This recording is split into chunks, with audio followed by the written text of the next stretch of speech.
Blog Talk Radio. Here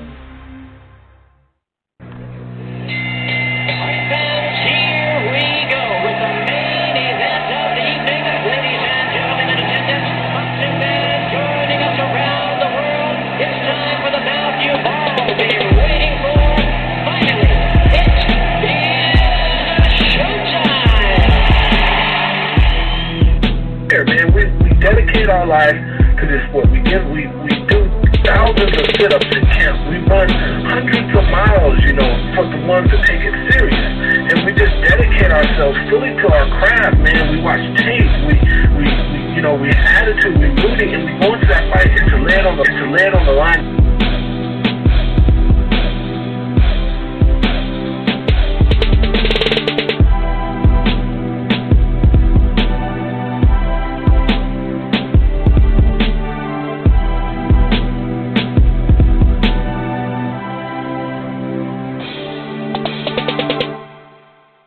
Boxing fans, this is the Rope-A-Dope Radio Podcast. I am your host, Chris Carlson. We are live on a Wednesday, and for those who have been, following the show for quite some time, about 2-3 years ago, we used to do it mostly on Wednesdays, so we had to change it up, but we're back on a Wednesday night, just before 8 o'clock Central Time. Hope everybody's having a good hump day. I know I did, or I am currently, I should say. But anyway, enough about that. We obviously have a variety of things to talk about here on the show tonight. We got to start with recap from an entertaining card from ESPN. One of their best, I'd say, cards of the year. Obviously, competitive-wise, the middle fight, the Lopez-Commeny, wasn't as competitive, but it still offered some entertainment value, obviously. So we'll start with that Teofimo Lopez knockout of Richard Commeny.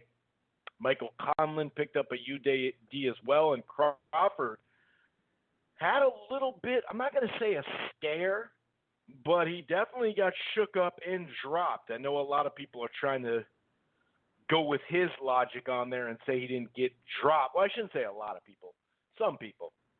But he got dropped. It's no big deal. It's not going to make me judge him as a fighter deeply or anything. But Mean Machine was pretty mean early, and so was Crawford. I think that's why he got dropped, because he was very aggressive. Could have been feeling that pressure of, Teofimo's knockout, and just in general wanting to make a splash with a larger viewing audience. So we'll definitely start with recap on that. I'll kind of go through the recap, then we'll talk about the Teofimo Lomachenko fight, which I'm so excited about. I think that's a great matchup. A lot of skill in the ring. You kind of got to favor Lomachenko skill-wise, but then power-wise and weight, being comfortable at the weight. Although, Teofimo, here I am breaking down this thing. Well, we'll talk about that a little bit later. And then Crawford, what's next for Crawford? And it's kind of a two-part segment there, because we're going to talk about Porter. We're going to talk about a variety of stuff. There was talks about him potentially at some point going up and get that 154-pound belt. But, I gotta think it's either going to be a 140-pounder coming up, or it's going to be, I don't know. We'll talk about it. But a lot of it will have to do with some audio from Bob Arum and some quotes, too. He had a lot to say about the Porter fight and some other potential fights that are out there for Crawford for 2020. Crawford and Porter both had something to say about it. It's not that they're not on board, but they do, because they're good friends. They do have to have a talk. We heard Kenny Porter and Sean Porter say they want the fight, but we do have to make sure we're on the same page with that. So we'll detail that. And obviously, we're going to preview the rematch between Tony Harrison and Jermell Charlo. I'm really looking forward to that. I think both of them can improve upon their performances. Harrison got the nod in a very, competitive, a little controversial decision in my book. I did have Charlo winning, but it was competitive.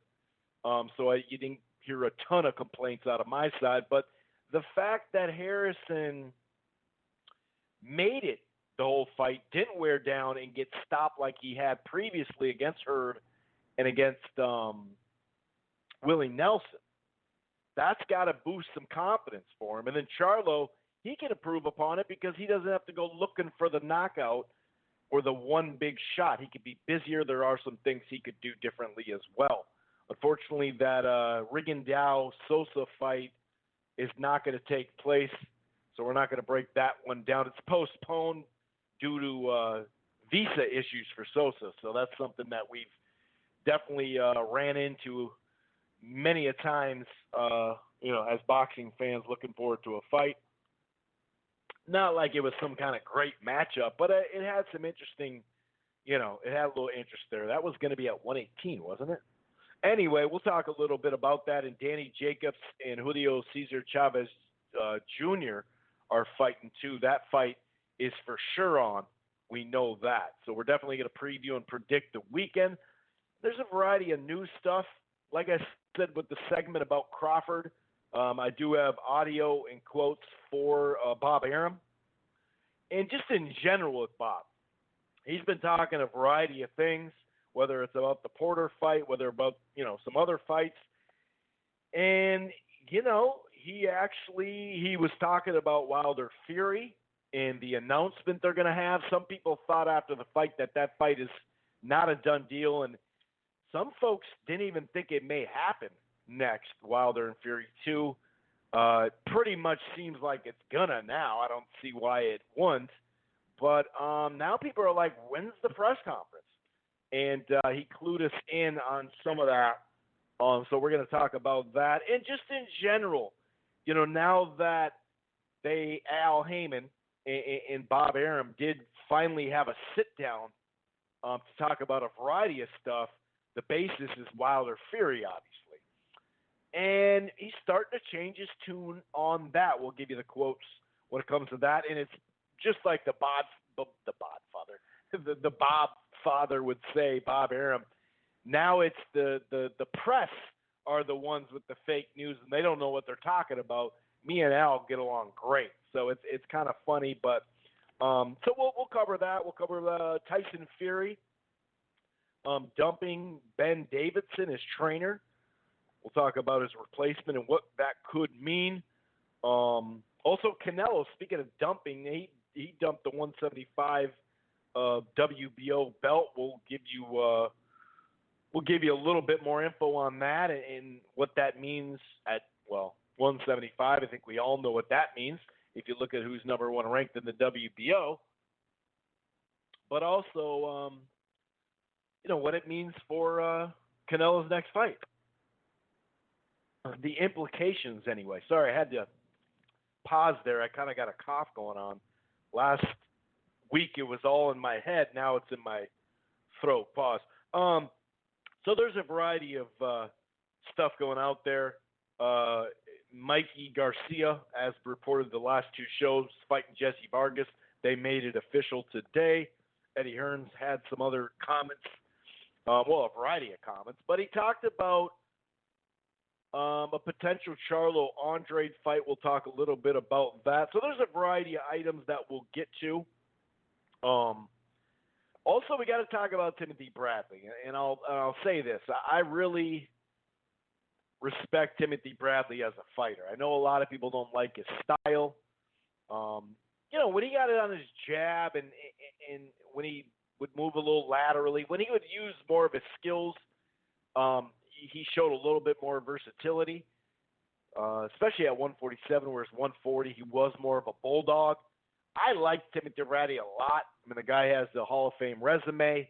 Really, really solid fighter. But was it last week or was it 2 weeks in a row now? I don't know. But we've been playing some audio on him. And this guy is the captain of the varsity cheer squad, the hype man for Terrence Crawford. I mean, this kid is getting ridiculous. He's got to know he's a media member.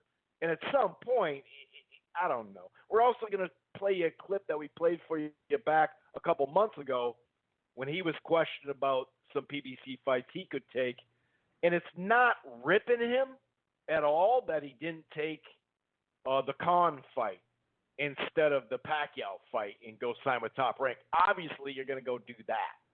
Or, not even taking the Spence fight at that time. That's not the big, that's not the end-all, be-all. But it is funny, his take on that. So we'll remind you about that as well. Andre Ward also had some things to say about why Crawford is higher on the pound-for-pound list. There's a variety of reasons why you could put Crawford up there, the versatility he's shown, the multiple weight classes, him just getting on the pound-for-pound list earlier than Spence. There's a variety of things that you could say or use as a reason why you think he should be ranked higher. He chose not to do that. We'll talk about that. So there's a variety of stuff, like I said. And before we get into it, though, if this is your first time listening to the Rope-A-Dope Radio podcast, it streams live right here on blogtalkradio.com/Rope-A-Dope Radio. It streams live at Archive. It's basically the headquarters. However, you don't have to just listen to it on Blog Talk. You can find it on a variety of places: Apple Podcasts, Player FM, TuneIn, Spreaker, Stitcher, pretty much all over the place, including the Grueling True Sports Podcast Network, which can be found everywhere, including iHeartRadio. In fact, you can use your Siri or Alexa through Spotify or TuneIn to find both platforms. And while you're at it, why don't you head on over to the gruelingtruth.net. That's the gruelingtruth.net. It's boxing, football, basketball, baseball, everything in between. They got a great sponsor over there, betnow.eu, with the promo code TGT. Also, one more thing. If you're thinking about cutting the cord or you have and you're not quite happy, you want some sort of cable package, I think you should take a gander here. I do it myself here with AT&T TV Now. It's got the 7-day free trial. However, the plans start as low as $50 a month. There's no annual contract to tie you down. You can stream it anywhere, so you're not tied down just to your TV. It's got the cloud DVR, which they've made advancements in the technology on that. And also, we hope Showtime's got a good schedule coming up. We'll see. It's only $11 on AT&T TV Now. Try AT&T TV Now. It's streaming cable, and it's available in a variety of places, whether it's Minneapolis right here, in Minnesota, in California, at Riverside, in Orange County. It's available in Florida, Miami, West Palm Beach, Fort Lauderdale, in New York City. In Texas, it's El Paso, Odessa, Corpus Christi. You got St. Louis. You got Seattle. You got Tacoma, Topeka, Kansas, Wichita, and Springfield, Missouri. So it's available in a variety of places. It's only going to grow more. Check it out, AT&T TV Now. Anyway, let's get to it, shall we? Let's get to it because the main event was a lot better fight. And this is another example. I've been talking about it for quite some time, but especially this year, we've had some B-sides who we thought were like almost C-sides, right? Fight a more competitive fight, or B-sides pull upsets or almost upsets. So like the Derevyanchenko and Golovkin not too long ago. We've seen Joshua and Ruiz, that fight. We've seen a variety of these fights this year, and it just and I'm not trying to put it in that same breath, just giving examples. Because Crawford was in control of this fight mostly. He had some moments where he wasn't, but they're few and far between, obviously. So, it's just another example, long story short. It's just another example of we're not professional matchmakers. I know everybody on boxing Twitter thinks they are. Not everybody. But, you catch my drift. And it's just another example of, hey, man, you can have your opinion on the fight. You can not watch it. You can complain about it. You can say it's going to be entertaining. You can say it's a good stay busy fight, whatever you want to say, right? But one thing is, we're not professional matchmakers. And sometimes stuff just pops off in the ring. And sometimes the A side, Crawford here, is trying to, really make a statement. And I'm not saying beating Kavaliauskas is a statement, but, destroying any top 15, top 20 guy, there's still something to it. He's trying to make a highlight reel, especially coming off the Teofimo right hand that landed with Commeny. So to me, that's kind of what I saw early in this fight. Just to start there, I really saw an well, I shouldn't say early, because if we're being technical, early on it was a slow first round, mostly just jabs by Crawford. The second round, mostly jabs again from Crawford. There was a left hook and a right hand that could have stole that second round for Kavaliauskas. I definitely wouldn't have complained if he gave it to him. I actually did give it to him just off that. So like I said, he didn't come out just guns a-blazing, Crawford, but in the third round you could clearly see he was being more aggressive and kind of pushing the pace, not necessarily using his jab in that round as much as he had, and it caught up to him. He got caught. He basically was rushing in and got caught flush with the right hand. They both, I think, were landing punches. He just got, caught with the better one, and a few more exchanges. Both were landing after that. But it clearly was a knockdown. I understand the fighter, Crawford. We hear fighters say all sorts of stuff about, well, I wasn't hurt. Well, maybe you weren't hurt. I think you were at least shook up, but because you probably wouldn't have went to grab for him if you weren't shook up. I'm not saying he was, completely out on his feet and all that type of thing, but, fighters are fighters, dude. Like, they get embarrassed when they get knocked down sometimes, especially when you're, in a quote-unquote mismatch or whatever, right? That's what a lot of people thought coming in. So he got caught with some clean punches, and I talked about it last time on the show. Talk about it every time he fights. Early in his TV career, I should say, whether that's co-feature or main events on HBO, there were some fights that he got caught flush. I remember, obviously the Gamboa fight, but, even, Lundy and Delorme and some of these guys, well, we know Gamboa had him hurt and whatnot. He finished him off. I think he got hurt against Beltran going for the knockout late in that fight. So, it's not the first time he's gotten caught flush. It just does seem like maybe after that post-Stahl fight or whatever, he just had tightened up defensively. You know what I mean? That's what it seemed like. You could tell that he wasn't worrying about defense on this one. I'll say that. But he got caught and he got knocked down. That's a knockdown. I don't care what anybody says. The shove down. Well, the reason why there was any kind of, if you say there was a shove down, it's because, Crawford actually went to Kavaliauskas. And he kind of was he kind of had his head down. He ducked down, which was smart.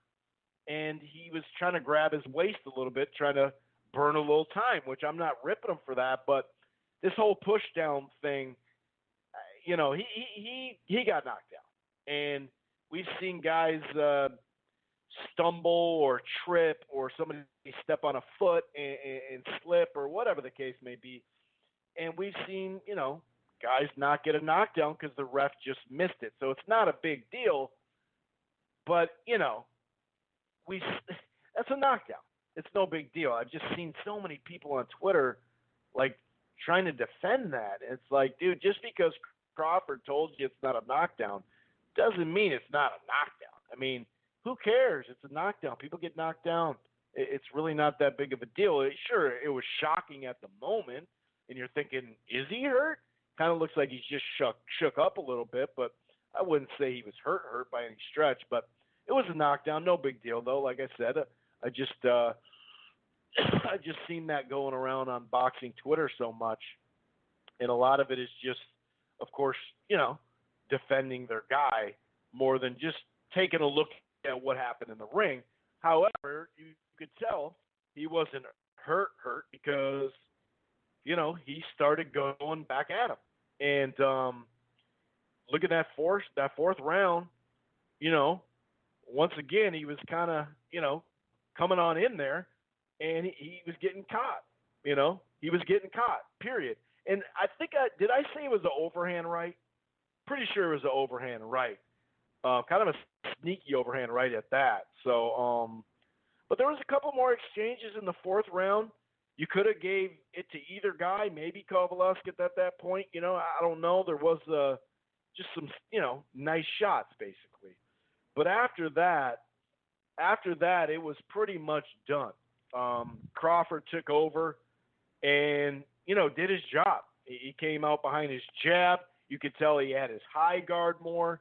There was a few more exchanges, but I'd say the right hand was starting to come out a little bit more too.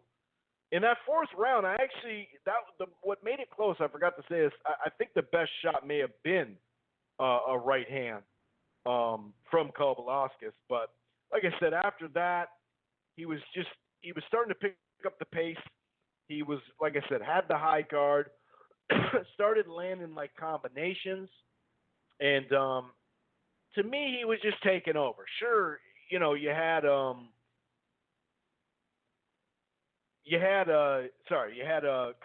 Kovalevskis. You had him landing good shots, clean shots from time to time, but it was more like the style they were fighting it. You know what I mean? By the seventh round, though, I think 4 or 5 hard land shots, really hard by Kovalevskis was nice, but then you saw Crawford respond, landed a big right hand. He turned up the heat, scored a knockdown, and it was good action kind of down the stretch on both sides. I think the right hand kind of landed right on that ear part. And, he just kept going. 8th round, more hard right hands, landed some really good uppercuts. I think 2 of them back-to-back and flurried late. And it was a left hook and an uppercut for a knockdown, and then 1 right hand knocked him down again. And they had to call a TKO at that point. I mean, it was done. And so Crawford did end up getting a knockdown, or knockout, I should say. So what do? Do you take too much of it? Do you take too much of it right here? I don't know, man. You can only look into this stuff so long, and he's not gonna, use that style, say, against an Errol Spence or against the Porter. I do think if he fights in that style, he's not gonna win the fight. I'll say that. But I don't think he'll do that, and he's shown the versatility. I'll get into it a little bit more as far as, what's his next fight and all that type of stuff, but if you look at Spence and Porter, how that fight played out, very competitive, and some people looked at it like, oh, Spence kind of got exposed in that type of fight, and I did think that Spence could fight a little differently in that fight if he wanted to. You look when he was doing those step-back counters and all that, like, I think he said it before the fight that I'm going to be right in there looking to knock his head off, and that's exactly what he brought to the table. He actually brought even more dirt than Porter in that fight, if you remember correctly. But a lot of people looked at that as, oh, see, he got exposed, he's not all that, blah, blah, blah, and now they're saying the same thing. Now, Kovalevskis and Porter, 2 different opponents, obviously. Porter's a lot more tested at the high levels than Kovalevskis, but, it is what it is. It is what it is. He got caught. He got knocked down. Not a big deal unless he fights this style. You know what I mean? If this is what he's going with, well, then that will be different. You know what I mean? That'll be a lot different, which I doubt he would. I'm not saying he'd never, I mean, when you fight Porter, as long as he brings that style to the ring, you're going to, there's going to be, you're going to get in it with them. You know what I mean? You're going to get in with them. So, to me, I just thought it was a better than expected fight. So as a boxing fan, I thought it was good that it turned out better. But I could understand, I mean, some of the people that are just hating on Crawford now, that's more of the Spence thing. You know what I mean? That's what it is, and vice versa too. The people that are hating on PBC fighters or, Spence after that Porter fight. Even when you get a good fight, and some competitive stuff, especially when you weren't thinking you get it, you still see boxing fans just going off on stuff, and that's the first thing they want to do is jump on that. And don't get me wrong, sometimes if it's a certain fighter who talked a gang of shit or whatever, there's times where you go, well, you got what you were looking for, didn't you? But or asking for, right? But to me, I would say this: calling out fighters doesn't equate to automatically getting the fight. I know that. That's cool and all. But he does need to be more vocal after these fights, though. Well, I'll fight them all. Well, why don't you just say, hey, me and Porter are friends, but, he's the best available guy. Let's get it, Let's get it. So, to me, that was a little disappointing, but not surprised. I definitely wasn't surprised because that's kind of his MO, dude. He really doesn't do a whole lot of that, calling out fighters for whatever reason. It's not his style or whatever. I don't know. But like I said, it just puts pressure on him. That's all it does. And I'm not saying he should call out Spence because we don't even know the date for Spence's next fight. So I'm not saying that. But Spence, Crawford, Garcia, even Thurman, Porter to an extent, a lot of these guys, I'm not saying they read their own press clippings and all that. Well, sometimes they read their own press clippings and get a little too high and mighty. That happens all the time. But it's also, they get bothered by this stuff. They do get bothered by this stuff. If you don't think so, I mean, we've seen all these guys and I'm not saying we've seen, just to finish that sentence, we've seen all these guys go back at press conferences and interviews and stuff like that. We've seen guys attack the press or the fans because they've been attacked. And we've seen that plenty of times with these welterweights, all of them. So if you call them out, it's at least going to get on his radar.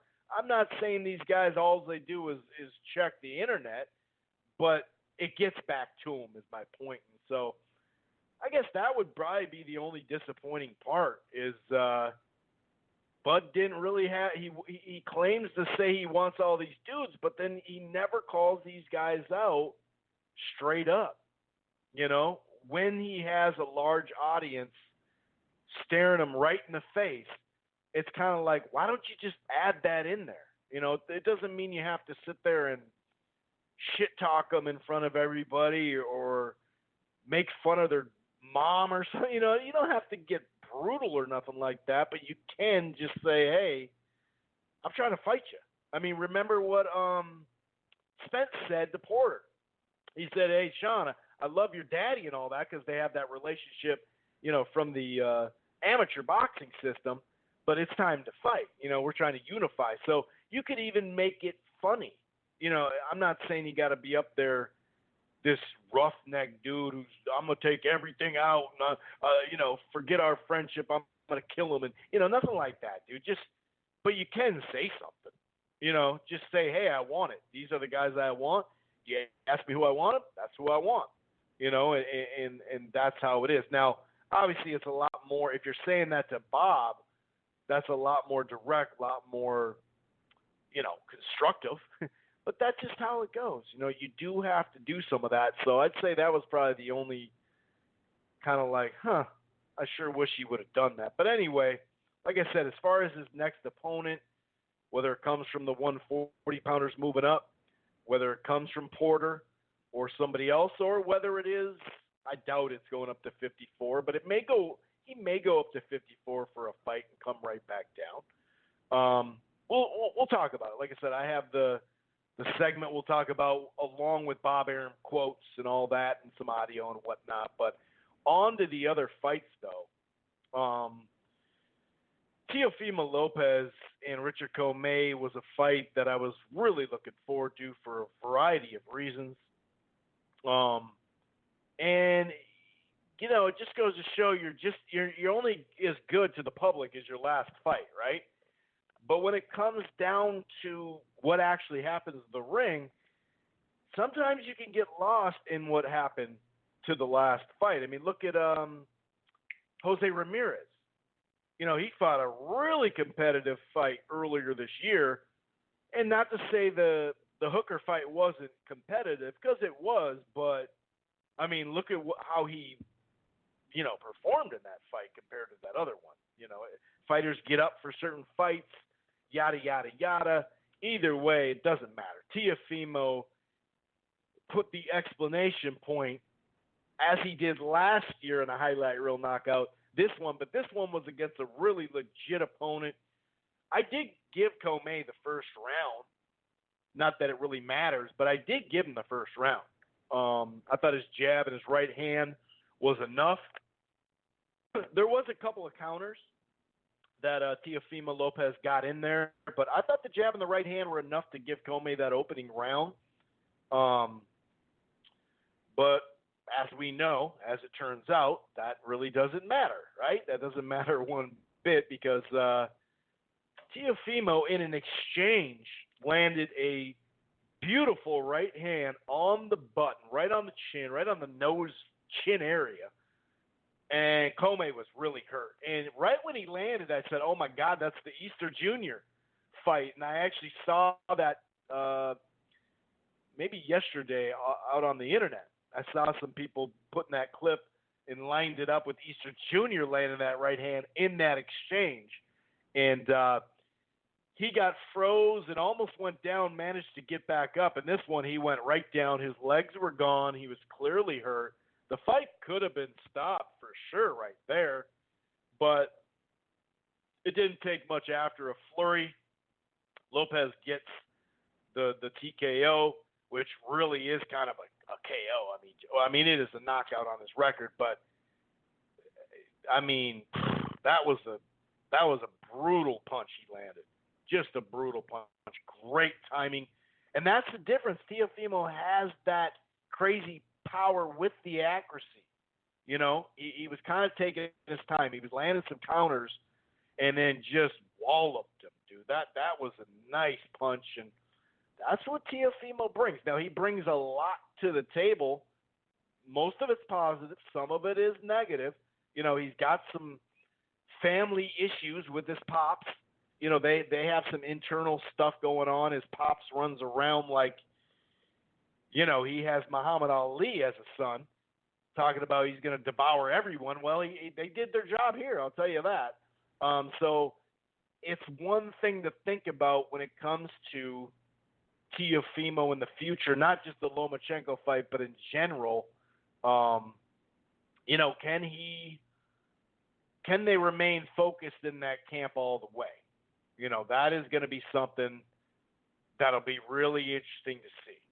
I mean, I'm not saying they can't, but we'll always have to kind of think that, through. That's going to be part of it when you think of Teofimo until we see that stuff go away. And they obviously had a great camp here, which is big, obviously.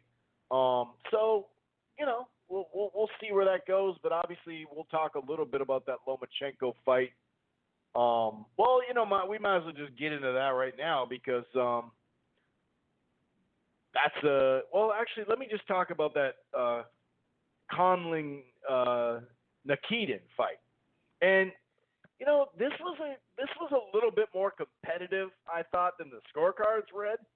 Not that it was some kind of great fight, because it definitely wasn't. But it was more competitive than the scorecards were telling us, obviously. I mean, that's not even really up for debate. The scorecards were, especially that one where he didn't even give him a round. It's kind of like, come on, dude. But I thought Conlan won just on a few clean shots the first round. I gave Nikitin the second round. Conlan was missing mostly with his shots. He missed a fair amount of shots in this fight, but I thought just a couple of better shots landed, a left hook from Nikitin, and that's basically what got him that round. The third round, just a tad busier for Conlan. Fourth round was kind of up in the air. There was some short shots that landed pretty clean from Nikitin on the inside. You could see Conlan started going to the body. in left hooks to the body and to the head. But like I said, he kind of missed a lot in that fight, or in that round 2. So that could have went either way. I did give the 5th round to Nikitin, though. He landed a few overhand rights and a left hook to the head and body. And it seemed like Conlan was just kind of playing defense almost to a fault in that round. And at times in this fight, it was a two-way round in the 6th round. I thought the in-and-out action and landing a tad busier. I hate to even call it action, right? For Conlan in the 6th round. 7th round, really competitive round. There was a late shot by Nikitin that could have stole that round. But then it was basically Conlan for the rest of the way. 7th, 8th, 9th, and 10th. He was just busier. He was behind his jab. Like I said, those left hooks, the straight lefts as well. He was sticking and moving a little bit. There was like minor action in the 8th, the last part. Conlan got cut, I believe, in that round. Some late action in the 10th. Overall, though, I had it about 7-3, maybe 6-4, but probably 7-3. I feel pretty confident in the 2nd round and in the 5th round, and I believe the 7th round. The 4th round, that's a little up in the air, but I had it 7-3 for Conlan. 98-92, okay. 99-91, one round, really just one round, and then 190. And once I saw that scorecard, the 99-91, I just wrote in 190 when I was watching it. Because if you've been watching this stuff long enough, you know damn well what's coming next, and that's what came. I mean, he didn't win a round. Come on, guys. Like, it is what it is, though, right? So Conlan, moves on. It sounds like he's going to be there for St. Patty's Day. They're going to bring him back there. That's what Bob kind of made it sound like. So, yeah.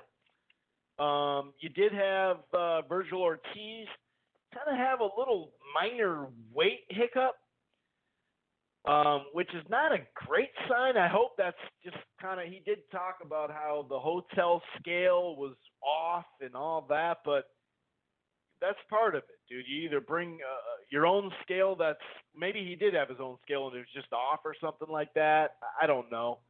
But, that's part of it. You got to be – you can't weigh it, when you just got to the weight class from 140 to 147, you can't miss a weight by a pound. But from the sounds of it, it was just one of those things that the scale they were using to make sure they were properly weighed in was off compared to the one, I guess that, they used officially. I don't know. Hopefully that's not going to be the case. He took on Brad Sullivan, a veteran fighter. Decent fight for him, as far as just getting more experience where he's at. He did score the knockout. What was it, 5th round or something like that? So Virgil Ortiz Jr. gets another fight in because he fought in August, right? So he got a nice fight in, and so he'll be fresh and ready to go after the holidays and whatnot. Jeff Horn, I didn't see the fight. I actually looked for it about an hour ago. I was going to watch it before the show started, but I couldn't find the full fight online just yet. But I guess it was pretty back and forth fight with Zepeda, I think it was, right? He scored the 9th round TKO or something. I heard he was down again. I don't know. He lost the first fight, so kudos to Jeff Horn. He got the job done or whatever. Like I said, I can't really comment too much on the fight, though, because I didn't see it. But, that's a good win for him as far as, that was at middleweight too, right? I believe so. So, Jeff Horn got the job done. Now, as far as the Teofimo and Lomachenko fight, it sounds like they even have a date. April 18th is the date that I saw, which tells you that, we knew they were planning on it. But when they start barking out a date, and that is an official Saturday, I had to just double check, there's a good chance it's going to happen. Now, they got to figure some stuff out. I guess they got to figure out if they want it on pay-per-view. They got to figure out the money splits and all that type of stuff, but it sounds like it's going to happen. And I'd be pretty disappointed considering this whole thing was the winner fight, Lomachenko. So I'm assuming they'll get it done. It's an in-house fight. I will be interesting to see, though, if they do put on pay-per-view. And, Teofimo is just starting to get going.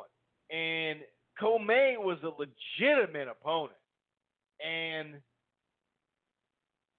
it'd be nice if they could just do it on ESPN, obviously, because of the exposure. They could hype that damn thing, and Lopez would be hyping that damn thing, or even on ESPN Plus, whatever. But I can understand if it's on a pay-per-view. It is what it is. I don't know how much money they're going to be making, so it's hard to tell. I don't know how much money they're going to give to Teofimo in this situation. If it starts to get into the $2 and $3 and $4 million range, well, it'll probably be on pay-per-view. But it will be interesting to see what people's reaction. I already know what it's going to be, but it'll be funny to see a large portion of boxing Twitter saying they'll gladly pay for that fight on pay-per-view, but they think in other situations, PBC, of course, that only stars should be on pay-per-view. Pacquiao, Floyd, those guys are doing 800 plus every time out, million plus. These guys nowadays, they shouldn't even be on pay-per-view. None of these pay-per-views should be here, So we'll see. But that's a can't-miss fight, dude. There's a lot of skill, like I said. The skill and the footwork and some of the other items as far as that goes, I would say I'd give it to Lomachenko, right?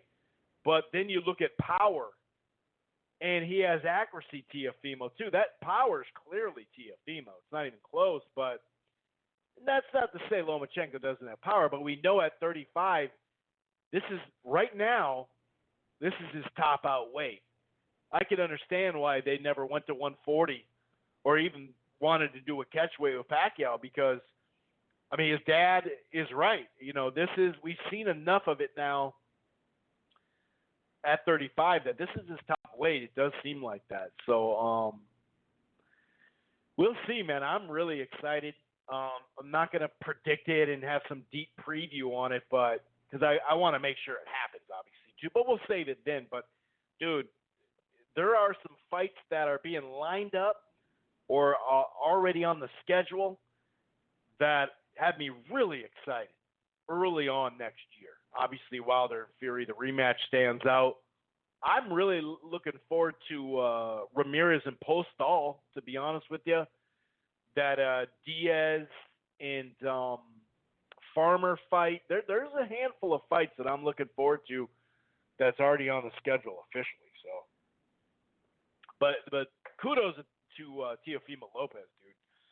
A lot of people kind of jumped off that hardcore bandwagon that had been built on Twitter because of that last fight. And, he said he had weight issues. He obviously has some outside of the ring issues with his family and some stuff that could tear his career down minorly enough to not hit his potential. Let's put it that way. But it was nice to see. He must have had a great camp. He looked great. And the way he explains it is he doesn't have many more days at 135. So that's another reason why I want him to get to this fight next. And they've been building it. They built it. So, but Teofimo for back-to-back Heisman candidate trophy, award ceremony, right? The lead-in back-to-back years for him to make a splash like that. Those are things that casuals remember. And, the backflip and even coming down to having the Oklahoma Murray jersey last year, and now he had the LSU Burrow jersey. And he's a showman, dude, and especially when he shows you, too. Not just a showman talking all that junk. He can put it right on you. Pause. So I'm really happy that Lopez came through this, and I hope they just got it figured out. They brought in, God, I forgot his name. The corner, what the hell is his name? I just slipped him, but I think that's smart too to get another set of eyes. and another voice here and there. If they are having some issues in camp, him and his father, well, it's nice to have that just in general. So big shouts out to the guy. I mean, this Teofimo, dude, and he's gonna talk it up, dude. He's gonna talk it up, and that'll be a big fight in New York City. I'm looking forward to it, dude. I'm really looking forward to it, man. I really hope they get it done. April 18th. That's like right on the cusp of the playoffs. I wonder if they could get a lead-in playoff, dude, and just do it on ESPN. Oh my God, that's asking too much. That's getting picky, right? But that would be dope. That'd be dope. As far as this, the rating, because we got to talk ratings, of course. As far as boxing goes, it's still a nice, healthy rating. No doubt about it. The whole card averaged 1.35 million for, what was it, a little over 2 hours or something like that, I believe it was. I can't remember how long the card was. So that's a healthy, for the whole thing, that's a healthy number. The main event averaged 1.48 million, and the card itself, the broadcast, peaked at 1.64 million. But that was at the start of the broadcast, right in the healthy lead-in. And although I felt the first fight with Conlan, I thought it was competitive, but it wasn't visually, pleasing, obviously. And so they lost some viewership there, but it did, you could see at least once they lost it, it did kind of stick around, though, the rest of it. It didn't keep dropping every single fight way down or anything like that, so that's helpful. But it is one of those events where it didn't peak in the main event, which that kind of sucks. And that probably just goes to what it was on paper. And if the B-side is not a B-side that folks kind of know or have seen fight or whatever, it's just tough. It's tough for people to stick around. And I'll say this, after that first fight, they took a commercial break.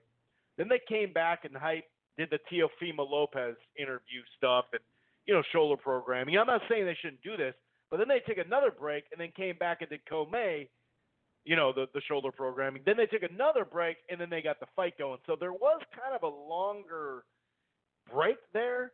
That could have played into why people dropped off. And obviously when you have a quick knockout, then they got to start talking about the main event and whatnot, and also talk about Teofimo, what he just did, and Lomachenko and all that. So although it was a highlight reel knockout, that may have taken some of the steam off of it, the fact that they took so long from those 10 rounds to get to the best fight on paper.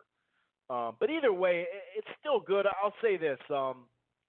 Last year, I think the lead-in, the Heisman, award ceremony, that it did like 2.9, I think it did. This year it did 2.5. So it didn't have as big a lead-in, so that's probably why they didn't have as much there. But the previous 2 years, the main event had peaked the highest, and that didn't happen here. And I do remember that Beterbiev-Ramirez fight coming after, I believe, a college football game. Beterbiev had the better average than Ramirez, and people couldn't make sense of it, but a lot of it had to do with, well, he wasn't necessarily fighting any kind of guy that a lot of people know or folks know that watch boxing on a semi-regular basis. We're not talking about the hardcores. And it just peaked early. If you look at even the Spence fight on NBC, that peaked at, what was it, 6.2 million? That's right at the beginning of the broadcast. That's the peak. Now, the whole thing averaged 4.8 million. That's great. But the actual peak was at the beginning. And there's just going to be some people that turn it off because they're not boxing fans. You know what I mean? So it is what it is. It's still a healthy number, but definitely, it definitely dropped from the year before. And it's kind of a combination of the rating before it and the fact that Crawford doesn't have guys to fight. That's why a Porter fight, people seen Porter now. If you think about it, He had already fought Kell Brooks, so the hardcore boxing fans that watched Showtime back then, they saw it. And then he had fought Broner on NBC in front of 3 million people, the peak anyway, when the main event happened. He fought Thurman on CBS. That almost peaked at 4 million. So, and he's just coming off a pay-per-view of, he fought Danny. He fought coming off a pay-per-view with Spence, which was one of the best fights of the year. So, you're going to get more out of that. Now, obviously, they probably won't be able to make that fight on normal ESPN, though. That's the kicker. But, it is what it is. If you compare it to Crawford's last ESPN show with a lead-in, it's kind of misleading. It's a little misleading because although this Heisman, award ceremony is a nice number, 2.5 million this year, right, as far as the average, it's not a college football game. And that one back last October against Benavidez, that had a Alabama football game. And so it was a live game. And if I remember correctly, it was coming down to the wire too, I think. Or was that a different one? Maybe that was a different one. I remember seeing Nick Saban, the head coach for Alabama, on the field getting interviewed after a tight game, and they split the shot, and you saw the ring for the boxing event, which was so dope to see that. Talk about a lead-in. That's perfect because if it's a tight game, the audience is going to peak the highest the last chunk of the game, right? So, but you're talking about something that hit like 3.7 or something like that. It was a super high rating at the time. So you got to keep that all in perspective. Yes, it didn't peak at 2.6 or 2.4 or 2.8 or whatever that fight did. But yeah, 3.7 million. I was wrong. It was Alabama and Missouri. The Alabama-Mississippi State one was a different one. You know what? That may have been that Better Biev Ramirez fight that I talked about. But anyway, that Alabama game was 3.75 million. So that's more than $1 million, on that we're talking about as far as the Heisman. So you have to put that in perspective. I know a lot of the fanboys from both sides, Spence and Crawford, they want to, use the ratings and tweak it and make it sound better or sound worse. Matters what side you're on, that type of thing. So, and that's what this podcast is all about. It's about just giving you all the facts and evidence that we know. I say it a bunch of times, you throw a bunch of stuff on the wall and you see what sticks. It's pretty basic. It's really not some sort of formula that is complicated. But, when you're cheering for somebody, you get skewed. People are still blaming Cousins for something that happened last year. You know what I mean? And I'm talking about Kirk Cousins of the Vikings. People are still blaming him last year. He's having an all-star type year this year. He's having one of the better quarterback, years for a Viking. But that's neither here or there. So, so the rating, still, man, if you look at the last chunk of years of HBO, it was hard to get a fight to peak at 1.4 and 1.6. There wasn't that many that did. So it's still a healthy rating. And you just hope that it didn't hurt it because of the previous 2 years. And if you go back to Lomachenko and Rigon Diao, that rating, the Heisman rating wasn't as high as it was, the year after, 2018. So you can go back to 2017 and say, well, the rating was a lot closer to what it was this year, and that did a much better number. So then again, though, the double gold medal matchup in the pros, I don't think that had happened, right? Two two-time gold medalists meeting in the pros, that had never happened. And ESPN definitely pushed the shit out of the fight. Either way, though, Crawford, if you look at last year in the fall to get that kind of rating, come back, and although that Khan fight did horrible numbers on pay-per-view, the week of that fight, he did get exposure. He did get a little profile boost regardless because, it was on ESPN a lot that week. So there's some sort of name recognition that can help him somewhat. I don't know if it's a couple percentage points or, I'm not sitting there saying it blew him up, but it does do something to you. When you go through all those ESPN shows, they call it the car wash, for people that go in there and you go from this show to that show to this show. It's kind of like the Radio Row at the Super Bowl.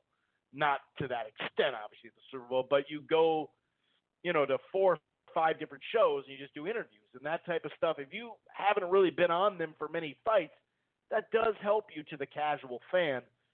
And now to get still a healthy rating, they're starting to do their due diligence with him.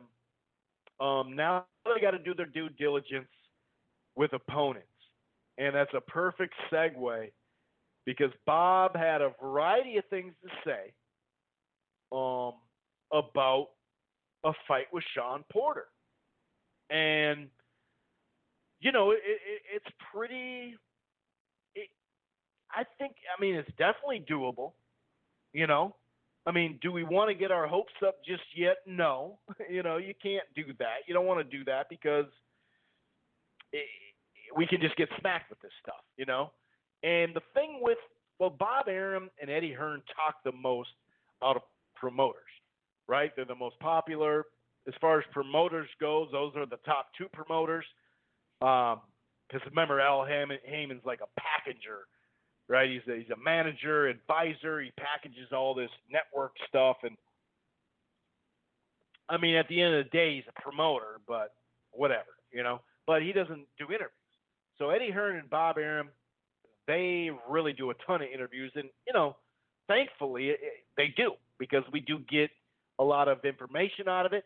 But you can also, once you get used to listening to them over and over and over, you can kind of see where their head's at. And you can use it as examples from other things they've said in a similar situation. Case in point, Bob Arum last fall, we know that Moretti, Carl Moretti, and maybe DeBuff too, over there at Top Rank, they called Danny Garcia's dad, Angel Garcia, and made an offer. It was $3 million to do a pay-per-view plus upside if there was going to be upside. Now, we know that Amir Khan got over $5 million for that fight, and in New York City, Danny Garcia is a ticket seller. There's just no way around it. Plus, he's a lot closer to his prime than Amir Khan. Now, Amir Khan has fought a lot of people. Not too long ago, he fought Canelo. Now, so there's name recognition, but there's also name recognition of getting knocked the fuck out. You know what I mean? So it's like, yeah, people remember he fought Canelo, but they also remember him stretched out on the ground. So it's kind of the Anthony Joshua thing here now. He's known for 2 things mostly as far as from a casual perspective. I'm not talking about you and I'm talking about casual.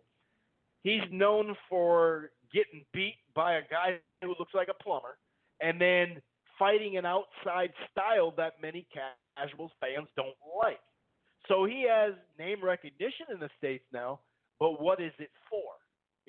That's going to be something he's going to have to battle through, but not really because, he's got the UK, he's got Saudi Arabia, he's got all these countries throwing money at him. So he's really not going to have to worry about getting big here to make that big-time money that we think of when you do pay-per-view, right? So the way I look at it, just to go back to last fall, so they offered Danny Garcia, and when I say offer, do we look at that as a 100% straight-up meaningful offer? Because they didn't send the offer to Al Haymon, the guy who's going to be negotiating the fight. And when you go to the press and say, hey, man, we tried with Danny, and you get quoted saying all this stuff, then you go, well, was that like a press run to get the pressure off you guys? Because they're getting a lot of pressure. First of all, this year their ratings fell kind of sharply on ESPN for Top Rank. That's just a fact. And they also don't have opponents, obviously, for Crawford. We all know that. So they're feeling a lot of heat, dude. Bob Arum was out there saying Al Haymon's a cancer to boxing. Don't even go to another one of his events until he makes the fights, all this stuff. And we'll talk a little bit about that more because now they're buddy-buddy, apparently, to Bob. But last year they made a run at Danny Garcia, but how real was that run? Now, they offered him money, but you talk to Angel Garcia. Anybody that's listened to an interview with Angel, no, he's just the type of guy that's all over the place. And their excuse was, Carl Moretti, he said, well, I wanted to make sure Danny got the offer and he knew the money amount. So it's kind of insinuating that Al wouldn't tell him the money amount or something like that.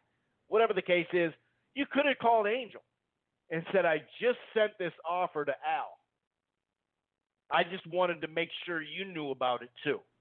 He could have done that though too, right? And that would make it a more legit offer and not a press run looking offer. Because I got to admit, it kind of does look like a press run. Like, it was made a few weeks before that Fox schedule announcement, and we know Danny Garcia had a fight lined up. Now, was it pen to pad agreed upon? We don't know. It was probably verbally agreed upon, if not signed and sealed. I don't know. You know, a lot of those fights were agreed on, and they kept trying to keep them quiet so they could make a big splash of it to make the press conference. Remember, they filmed it. They had a press conference. They had like 20 fighters out there. It was the whole winter and spring schedule, right? So you offer a guy money, short money, by the way, to fight. You offer it to his dad. Now, his dad is his trainer, so usually trainers have to be on board with who they're fighting to. Not always. We've seen Freddie Roach go, I'm not really pumped about that one, but, you know, we're here. You know, that type of thing. It happens, but I look at it as like the beginnings of a negotiation in that one. And they said they were going to revisit it, and they didn't necessarily revisit it. Now, once they didn't get him, he fought Granados on Fox, funny enough, on the same weekend he fought Amir Khan, Crawford. And then he was signed to fight with Spence, January 25th. Okay? So you can't just sit there and say, oh, he's ducking, he don't want the Crawford fight. Well, he's got the Spence fight too. So if he's ducking Crawford, why is he fighting Spence then? Because it's just as tough a challenge. It's a different style. But you can't sit there and talk about how Danny Garcia's ducking somebody when he went and fought Spence. Or, you know, he didn't fight him because of Spence's, accident. But clearly they were signed to fight. We all know that. So, and I bring this up because I hope this is not just a press run. I hope this isn't a press run when it pertains to Bob Arum talking about Sean Porter. Now, Arum is 100% on board. That's what he says to us, that he wants to make the Porter fight. And the difference is last year, though, he was calling Porter, these are his words, not mine. He basically said he's a journeyman. Basically, at the end of the day, he's about a journeyman level. He's good at his style. He tries really hard. He's a nice guy, but he doesn't really bring much to the table. That's what he said about Porter last year, and they somewhat offered Danny Garcia. Now, remember what happened around that time. Porter had beaten Danny Garcia. Am I right? I mean, they fought last September. Not this September, last September.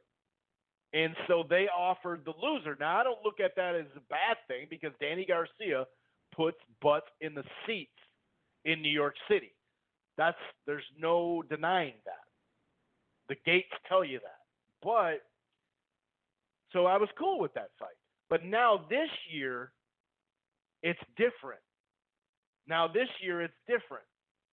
Danny Garcia is not a worthy fight for Crawford, and Porter is. So it was a journeyman last year. Now he's ready because of that Spence fight. Well, obviously that Spence fight did good at the gate. It did better than people thought on pay-per-view. I'm just trying to give you a feel of what Bob Arum says and what he means and all that. There's a couple articles on BoxingScene.com that I'm going to start to quote. And this is what he says. If you look at the PBC group, now that, Spence is on the shelf right now, so he's not available. He said it's just Sean Porter. There's nobody else really there that resonates as a big fight. Porter would be interesting. The public looks forward to big fights, and Porter certainly be one of them. But other than that, who does PBC have to do any business? Now, that's the funny part. Well, even Ugas would be a pretty damn good fight. Not for a pay-per-view, but a good fight. But he says Danny Garcia is a little past his sell date. The same Danny Garcia that they chose to make a somewhat legit offer to last year when they dogged out Porter. Now Porter not beat Spence, but was in a competitive fight of the year type fight. Now Danny Garcia is not worth a shit. Danny Garcia is a little past his sell date. We're not interested in Danny Garcia.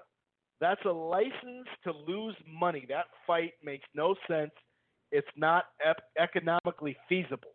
That's what he said. And Manny Pacquiao, obviously, that fight's not going to happen because he's been on, all sorts of different quotes with the Manny Pacquiao Crawford. He said, I stopped the fight because I wanted to save Manny. Manny didn't want it. But his original thought or his original statement on that fight, you know what it was? It was, I don't want to give him, he wants $20 million to fight him. I don't want to give him that. Well, he can get $20 million from the PBC, from Al Haymon, and he can get it from DAZN. So that's on you. That's on you. You're willing to lose back-to-back money on events this summer with Tyson Fury for a future investment, but you weren't willing to do that with Terrence Crawford. That's just the bottom line. He can sit there and say, I stopped the fight, I squashed it because I was so afraid of Manny getting hurt. That's a bunch of bullshit. I mean, we've played the clips over and over, or not over and over, but we played the clips plenty of times on this show to show you what he's saying when he talked about Manny and Pacquiao. He wanted to make that fight. He just wasn't willing to put up the money for it, and that's just the bottom line. He also said he may go up to 54 for Patrick, Patrick Teixeira or whatever that guy's name is. He just beat Adams. He just beat him. And that would be like a quick little, I'm going up there for a second, come back down. But he also mentioned some junior welterweight, 140-pounders coming up. Jose Ramirez, Josh Taylor, and Regis Prograis. Now, Regis Prograis and Josh Taylor, I think that would be fights that are easier to make. Not that, Jose Ramirez is a tough fight to make. They're in-house, the top rank. But you got to remember, he's already fighting in February, Victor Postal. Then he has to fight another fight this summer. He's already mandated from both belts. So he's not going to fight till next fall, Crawford, if that fight pops off. So I don't really think Jose Ramirez would be on that. So you got Josh Taylor, Regis Prograis, the 55. It's not Canelo weight. What am I saying? The 54-pound champ, or not champ, but a guy that has a trinket up there, or Sean Porter. So, do I have my hopes way up? No, I don't. I don't have my hopes way up, but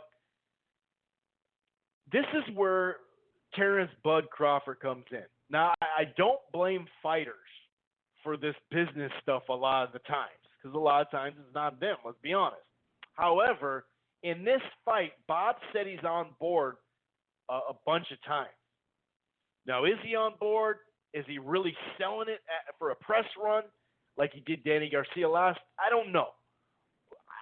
In about a month or so, I think we're going to start to find out.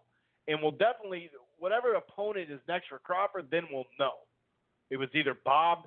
Now that he thinks he can make the Spence fight, he's not going to risk him with another PBC guy. They're just going to wait until he gets a Spence fight, or it'll be Terrence not wanting to fight a friend. Because they both agreed, both of them agreed that they have to have a talk, agree on it, and then fight. So, but Ken Porter's on board, and Sean Porter said, yeah, I'm on board. Things have changed now. We did have an agreement that we made years ago, but it's changed now. The landscape has changed. And this is a big fight, and Bud needs this type of fight. So if I'm Bud Crawford, and I'm not, but if I am him, I say talk to Porter and get this fight on. Why not, you know? It'd be a really good ticket seller on the East Coast, Barclays or Madison Square, whatever. Why wouldn't you? If it only comes down to, because Porter has basically said, I'll do it, but it'll come down to me and him agreeing. Well, Bud's in a situation where he needs this fight, so he's got to make this arrangement. He's got to. And so, in a sense, some of it is up to him on this one, in a sense. Now, he may say, yeah, I'm down for it, and then Bob may come out and say, well, we tried to offer him, but Porter wants too much money. Now, mind you, Porter has a potential Pacquiao fight. He may get that next. He has a potential rematch with Spence down the line. He has a fight, you know, with some of these guys. So he has other options that are probably really close, if not more money. So that's why I'm saying I think it is Bud on this one to at least get the ball rolling and put it in Top Rank's hand. You know, we saw the Luis Collazo fight turned into the Amir Khan fight. You know, he basically wouldn't sign contracts until they got a more suitable opponent or whatever. So we'll see. We'll see. I'm not putting it all on Terrence, but if it only comes down to them agreeing, and he wants these fights so bad, this is a good time. This is a good time to do it, man. It's a good time to do it. These are the fights that are available, so why not make them available? But, you know, there's some comments that, well, here, I'll just play the audio. I'll let you judge. I'll play the audio, okay? Saying that he would obviously like to see you fight Sean Porter, but he said that it was up to you guys, obviously, if that fight would happen. Yeah, that's not going to be Bob Arum or PBG, Haymon. That's not going to be up for them. That's going to be up to us if we're going to agree to fight, you know. And right now, we haven't had a discussion on whether or not will we fight or not, me and Sean. So right now, you know, I'm not even thinking about that fight. I'm not worried about that fight. That fight is not even in my head right now, you know. But all those other guys, you know, they know what I'm saying. So you see what happened right there. Now, I'm not holding people to what they say, you know, in a press conference right after a fight. I mean, if we did that, well, it just doesn't make sense to do that, right? But you did see how he talked about it. He said, well, you know, we haven't had the conversation yet. It's like, well, it's going to take us at least 6 months to have the conversation. You know, it kind of felt like, well, we haven't had the conversation yet. We still got to have the conversation. I'm not even thinking about that fight. But any other guy, I'm ready. You see what I'm saying? So, and this is going to lead into Timothy Bradley at some point. And that's my whole point with it's a lot easier if you stay neutral and just take the evidence from each side and mix it up in a pot and try to come out with the formula of why a fight's not happening. Because do you see all these people on Twitter playing that last little part of Crawford? I mean, if Spence said that, or even if Porter said that, well, you know, we haven't had that conversation. And, I mean, Thurman, they dogged Thurman all day long. And rightfully so, some of the stuff he says. Same with Danny Garcia. I mean, Gervonta Davis just said, if I beat Gamboa and knock him out, that makes me top 5 pound for pound for sure. Bullshit, it does. You know what I mean? That's just not true. What are you talking about? These are the fighters that they're going to talk like this. I don't look too much into it. At times I bring up some of these fighters because you're like, come on, dude, that's just not right. But, you know, I mean, this is that's not getting, yeah, this is exactly what he said. He said, this fight can't go this distance. But I don't see this fight going 12. If I get him out of there, I think that shows on pound for pound. That's nonsense. That doesn't show you that you're pound for pound, Gervonta. But that's what I'm saying. He doesn't seem. He already said he's ready for everybody else, but his handlers say Danny Garcia is not sellable all of a sudden. And it's just weird that he picked two guys that are coming off losses. Now, those are legitimate losses. I'm not bringing that up. It is kind of funny, though, that the guy who lost the fight last year, Danny Garcia, was the guy they wanted. Porter was chopped liver. Now, Porter's prime rib, and Danny, he must know Danny's promised Pacquiao or Spence, and that's what I think it is. Because he knows that, Danny's more sellable or just as sellable as Porter, obviously. That's obvious. Ticket-wise in New York City, that's not even close. But pay-per-view-wise, okay. We can at least make an argument because, Porter is coming off a good number and a good gate and all that, whatever. But that might be what it is on Bob, why Bob's not even looking at Danny now. It's probably because he doesn't think he's overmatched or not overmatched, but over date, like the sell date. That's what he said. He's not worthy anymore. It's a waste of money. There's a chance he doesn't make money on this Porter fight too, though. So I don't know. I really think it has to do with now that he knew he was, Bob knew he was signed to fight Spence. That's really what I think it was. So, it is what it is. It is what it is. I don't know. I think, I think, I don't know, dude. It is what it is. I don't want to get too bogged down in some of this stuff. But, like I said, it is what it is.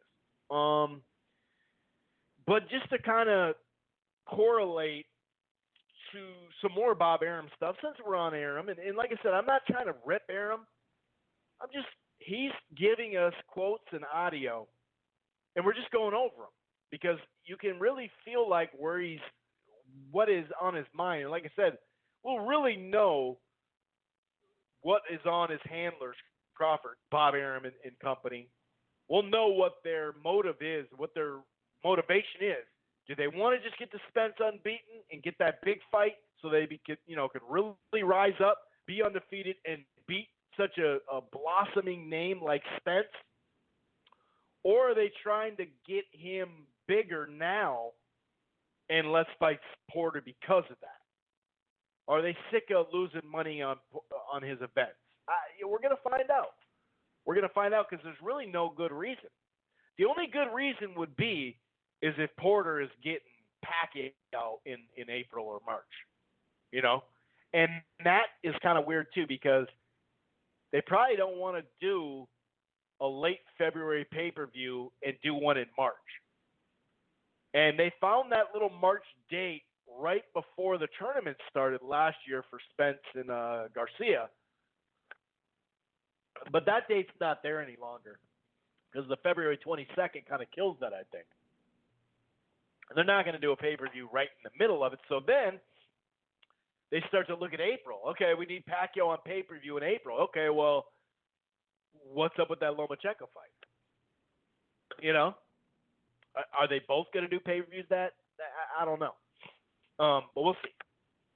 We'll see. But anyway, speaking of Bob, he talked about a variety of things lately. I have a little bit of audio. I have some more quotes as well.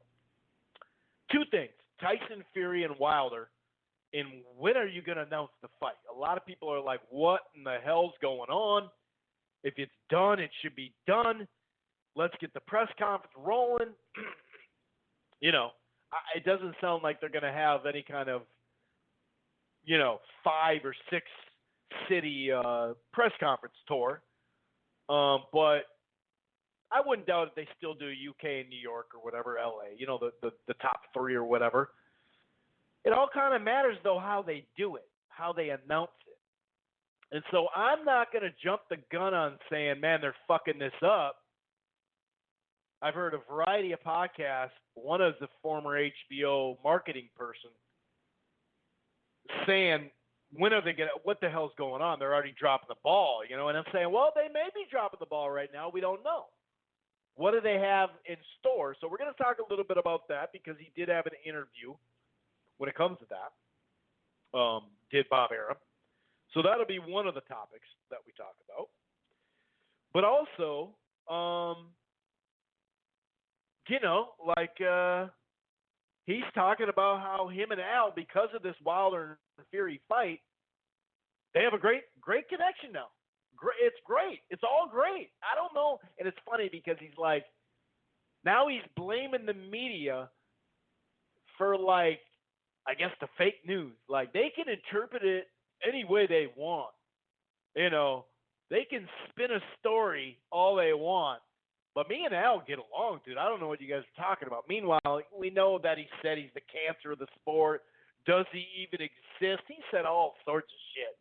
And it's funny, the one sit-down, the face-to-face that they had, and it had to do with Wilder Fury, Bob's already said that they got on conversations with Spence and Crawford. Now he feels a lot more comfortable that fight's going to happen.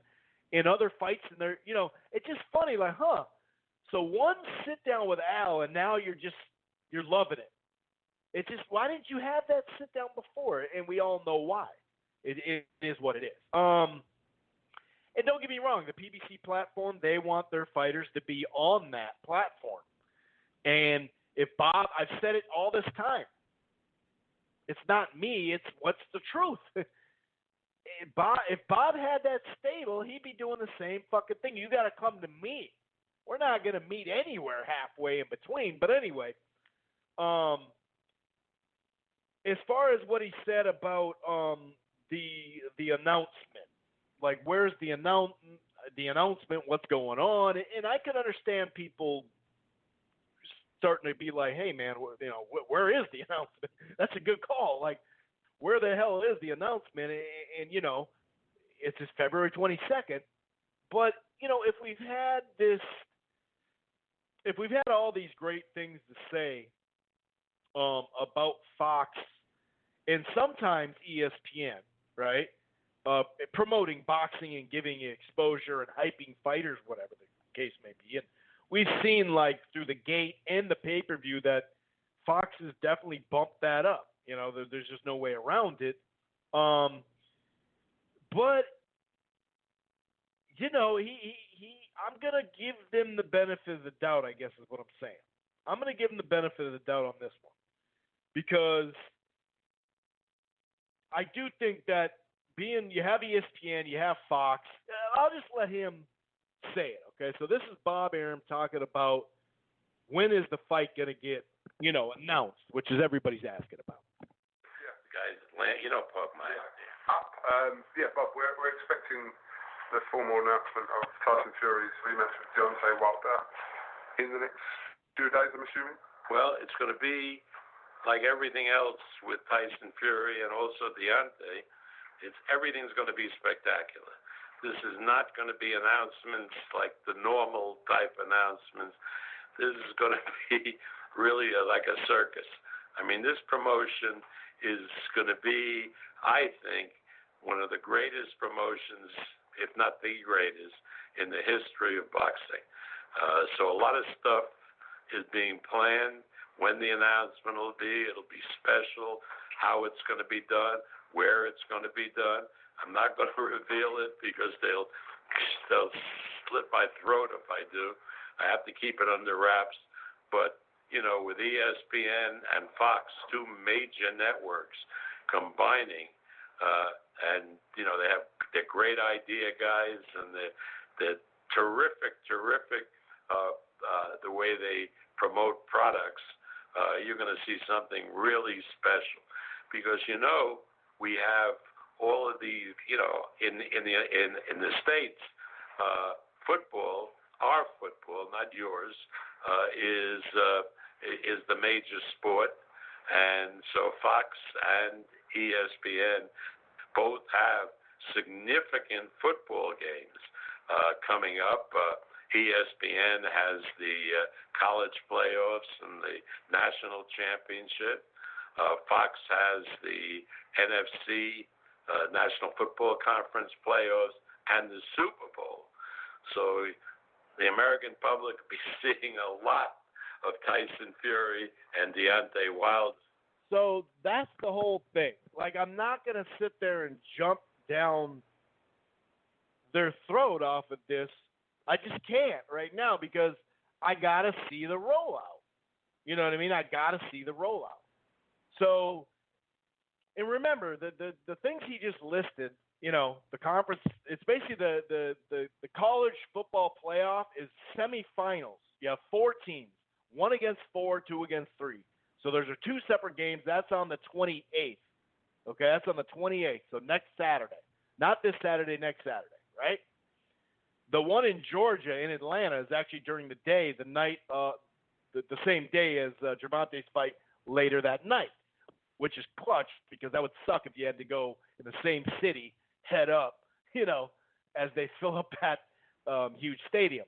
But here's the thing. They have those, right? And then 9 days later or something on a Monday night, the national championship happens. So if it's anywhere in there, the announcement of the fight, that's huge. That's well worth waiting to have a press conference that most hardcores are going to watch, and some casuals. The casuals will watch the highlights because, you know, them two are going to make some highlights, you know. And so I think not only that, but the run that they got, Wilder's got a lot of press lately. So the name recognition is going up. So, like I said, I'm a wait and see a guy. I'm gonna just check it out. But and then obviously he said the NFC playoff, you know, conference game, and then 2 weeks later is the Super Bowl. Fox has both of them. So those 4 days, the Super Bowl, the conference final, NFL, and then college football semis in the final. Those 4 days, those are in the top 10 of most televised, not just sports, the most televised, you know, content in the country. Clearly the Super Bowl, I think it was 96 million or 98 million homes. It generally goes over 100 million if it's a good matchup. And what I mean by that is like name brands, like Tom Brady and, you know, that type of stuff. But anyway, and then I think second or third place, I think it's second or third, something like that, is the conference championships. And then not far behind. Basically, when you have 4 programming, you know, days, broadcasts, and they're all in the top 10, that's telling you that's pretty damn good. So let's just calm down, wait and see. It's not like the casual fans are like, where the fuck is the press conference, man? This is bullshit. They don't even know the fight's happening just yet. And that could be a reason why you say, well, why don't you have the press conference? That's cool, but you go to these cities, I think New York, L.A., and, you know, Manchester or London, really, right? London. Those are. I think they should hit those up in a quick one. But, you know, going to the other, I'm not saying, I'm not saying that they can't go to those places and it won't do something. I mean, you know, the print media and digital media locally will get some play in the sports page, potentially.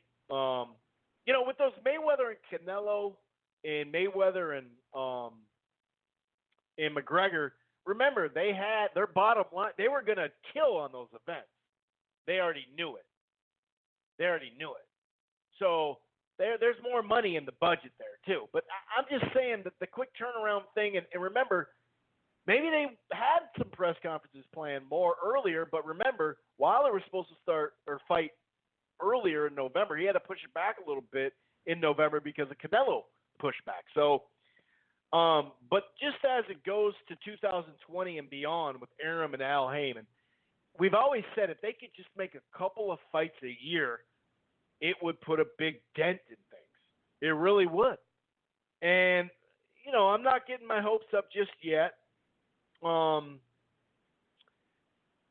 But this is what this is another BoxingScene.com article, Okay? That's what he said about their new relationship, because now they talk almost on a daily basis because they're planning this event.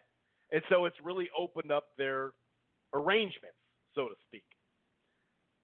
He says, I can predict with no uncertainty, and that's such a Bob way to say it. I just fucking love that line. I can predict with no uncertainty that Wilder Fury will be one of the number of fights Top Rank and PBC will be doing together.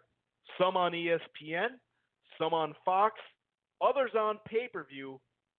I think that is absolutely the case. Everything changes in boxing, everything changes in life, and there is now peace among promoters. We have no problem with the PBC.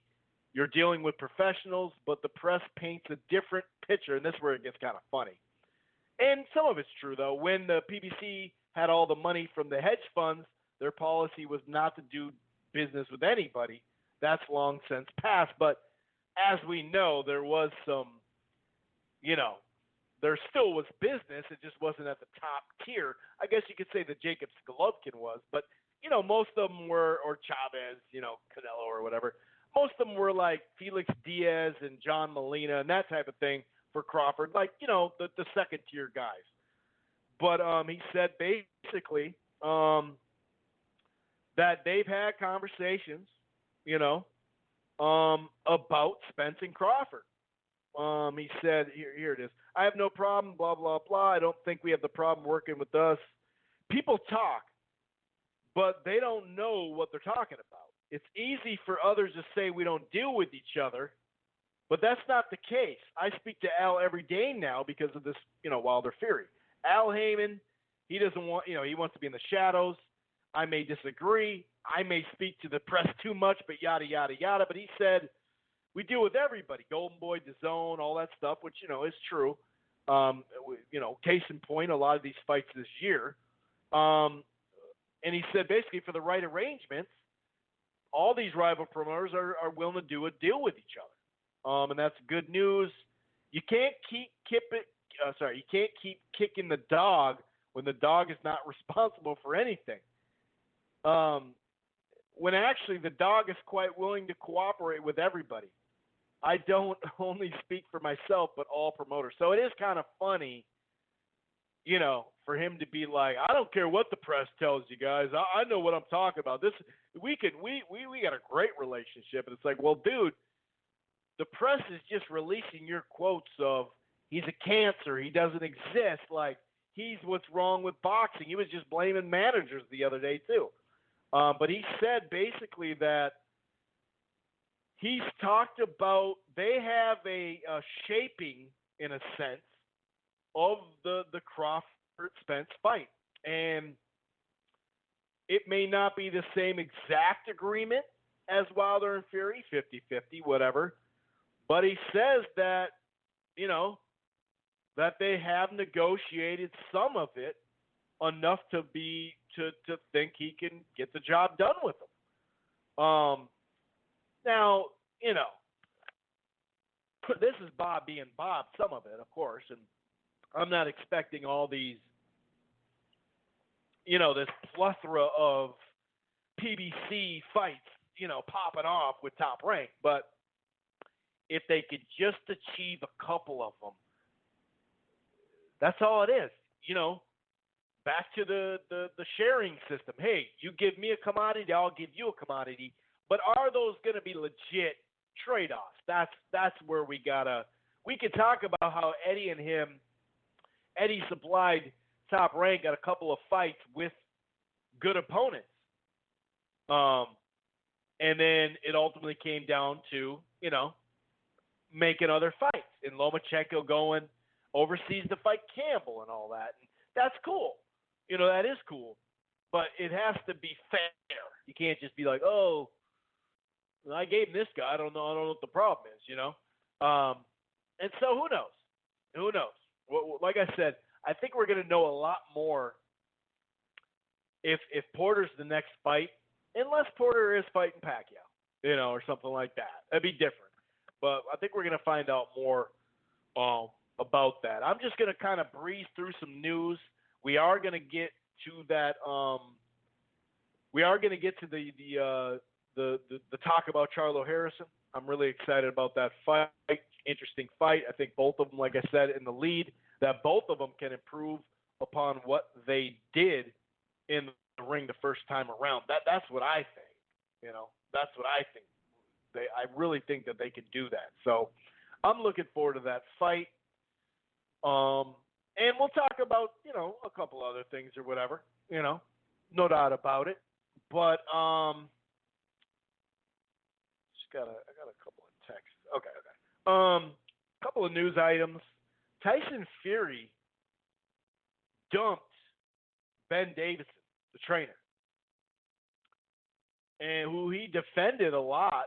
The choice of the trainer going into Fury, or going into the Fury Wilder fight last December, right? And also, you know, he defended it coming out of his last fight. I mean, Ben Davidson was at the Wilder Ortiz rematch, so this does come to a surprise to me.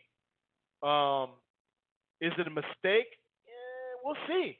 We'll see. You know, most of the time you want another, you know, a camp at least to get used to the trainer, but he is going back to the Crunk gym. So, like I said, it sounds like I'm repeating it, but we'll see. You know, I don't know if that's a great idea. I really don't know. But he's going back to Sugar Hill Stewart. The Crunk gym feel to it, right?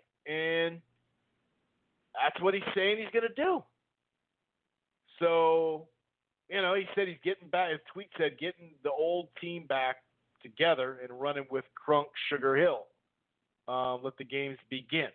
So he's back in the Crunk gym. It'd be kind of cool if you wear those Crunk. You want to start to resonate even more. You beat him again.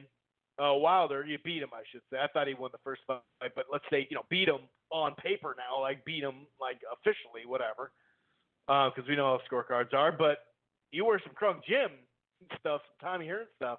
There's gonna be some casuals, but here's what that'll get excited off of that.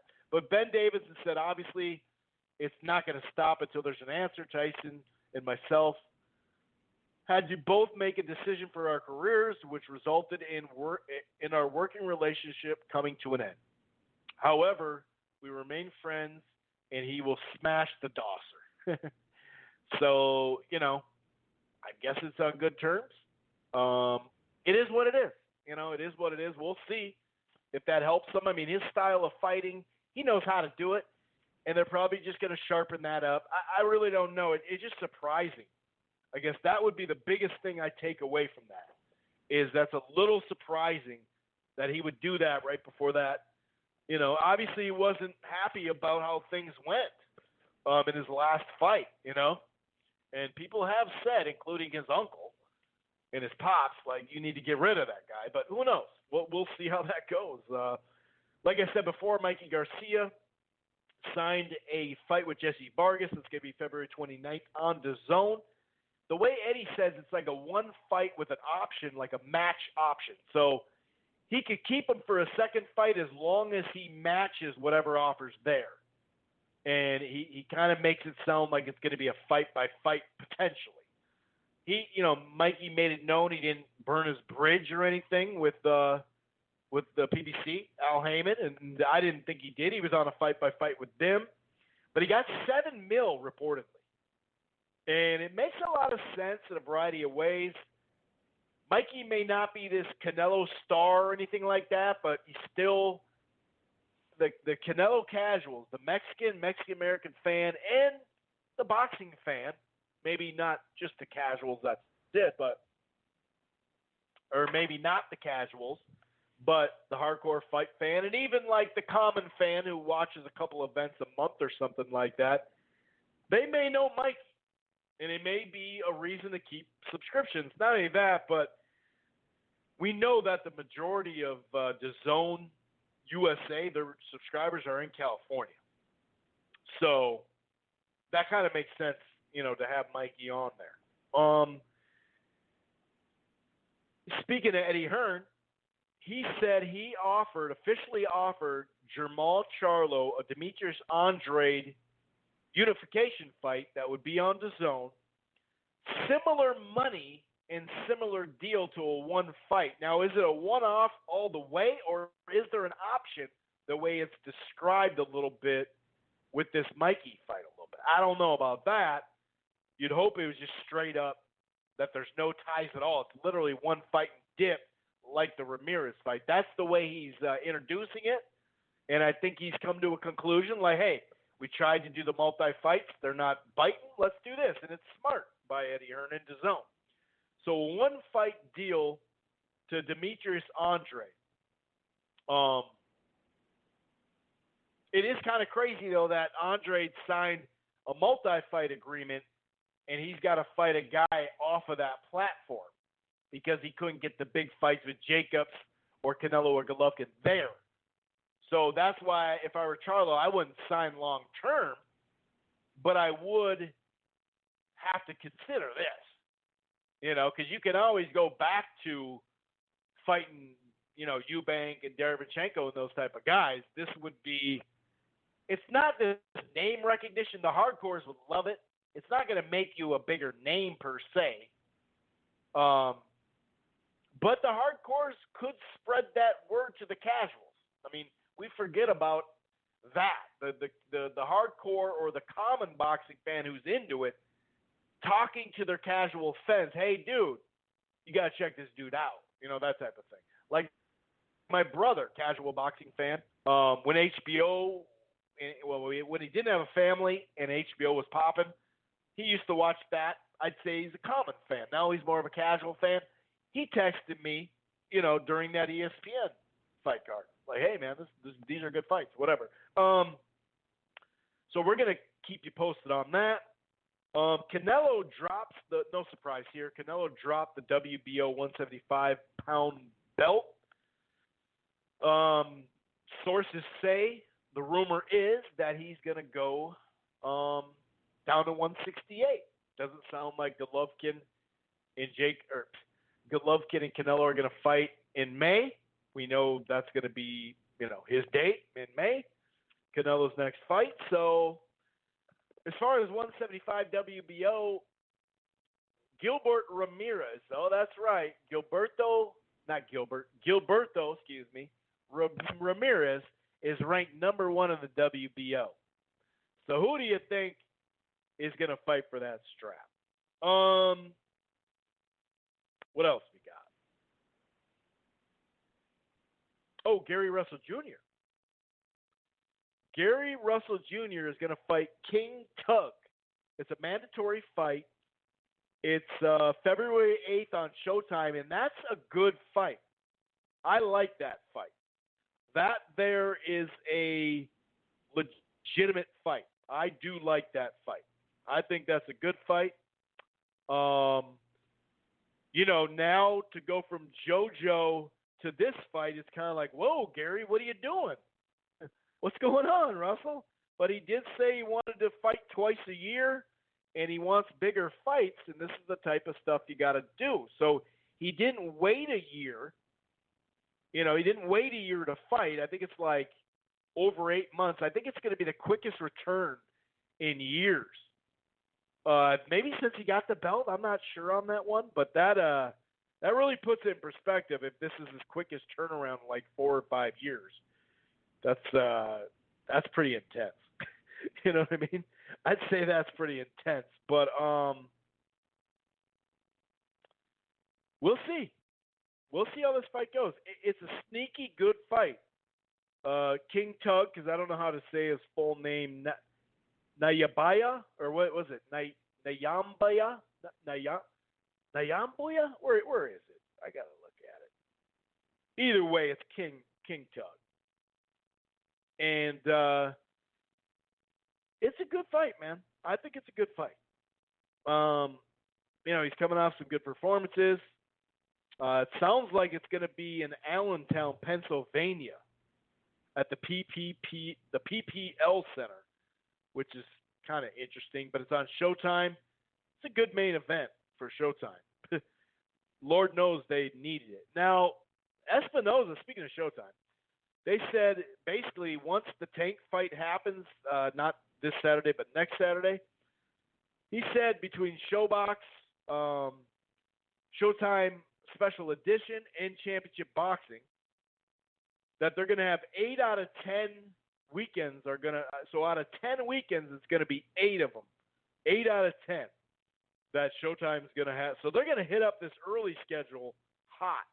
So they have to be putting out a schedule here soon then, right? I wouldn't doubt that night if there's a schedule there. You know? Could be. But that's what he said. That's what Espinoza said, that basically the shit's going to start. They're scheduling fights on Showtime. That means something. I like this fight. I'm not going to say it's just some great fight or anything like that. No, but it's a good fight. And you wonder if he's going to hang at featherweight, Gary Russell, if he wins, or will he go up to 130 and try to chase some fights up there? Maybe Leo Santa Cruz. This was his tweet, December 17th, starting with the December 28th telecast. 8 fight cards over the next 10 weeks. So we'll see. We'll see what those cards are made of. And I mentioned Chavez Jr. A Nevada court granted Chavez Jr. an injunction today. This was yesterday, I believe. And they basically were like, you're okay to fight.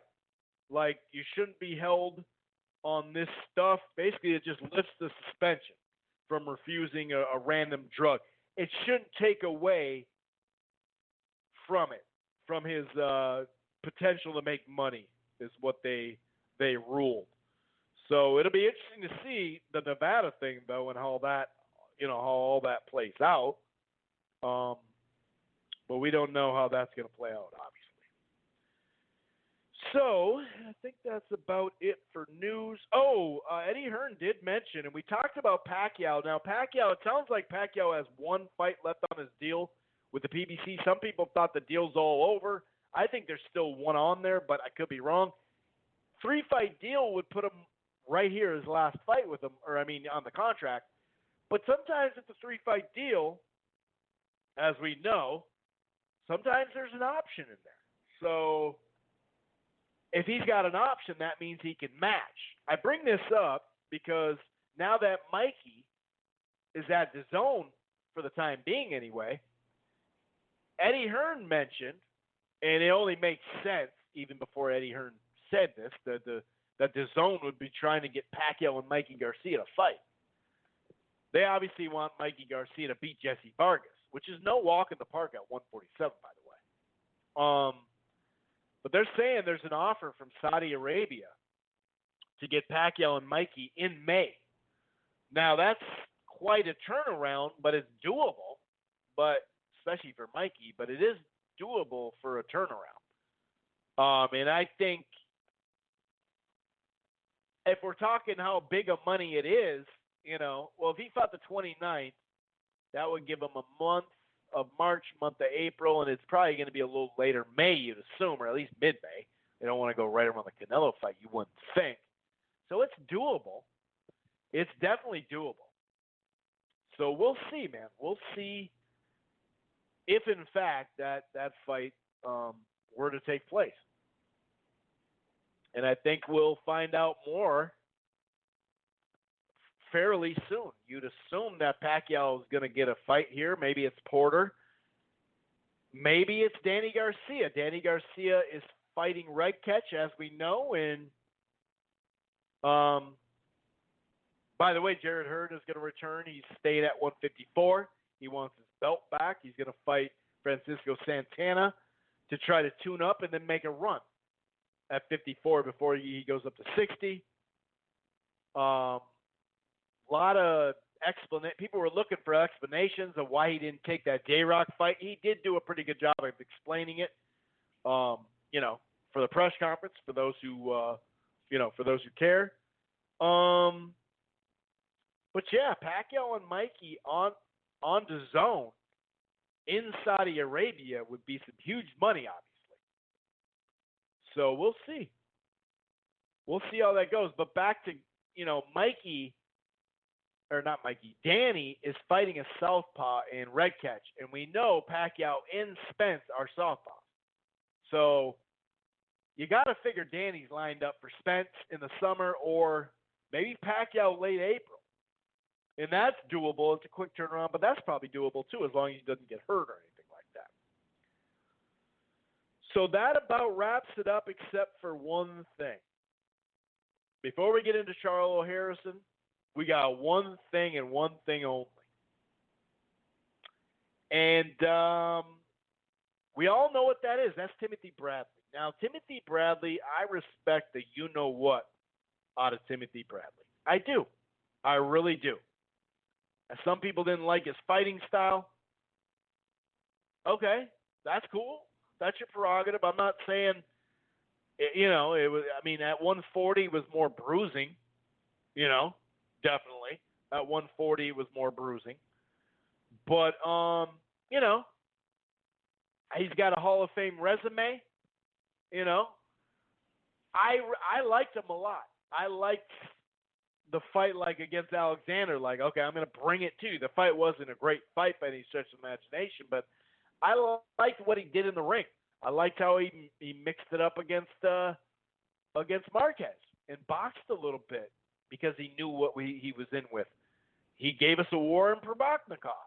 But at 140, that dude was just, I'm coming to get you, And he's a great fighter, man. I think he's a Hall of Fame fighter. But like many, Sugar Ray Leonard's my favorite fighter of all time because I was a kid when he was the shit. And I've never liked him broadcasting. I think he does a poor job. I'm not huge on Lennox Lewis. I wasn't huge on George Foreman. I'm not big on Roy Jones. I like Andre Ward. I like Paul Malignaggi. It's a mixture. It's a mixture of stuff, right?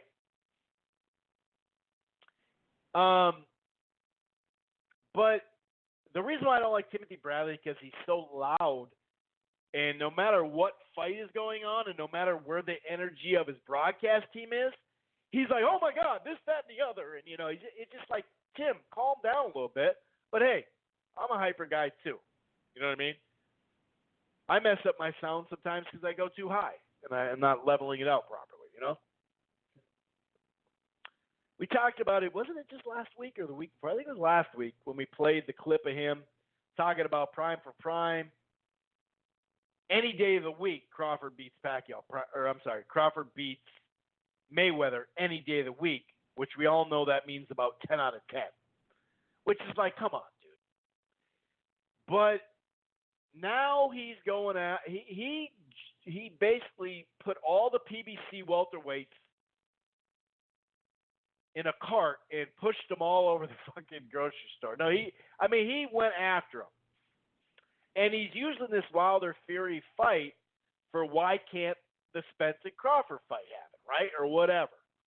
So it's basically all the PBC guys. It has nothing to do with Terrence. It has nothing to do with Bob. It's just the PBC's fault. And the only real man is Wilder, right? Because he's fighting Fury. But he already fought Fury off a Top Rank.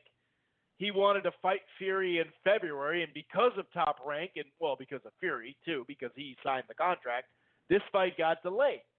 That's just facts, dude. That's just facts. That's what it is. The fight's going to be bigger now too. That's facts too.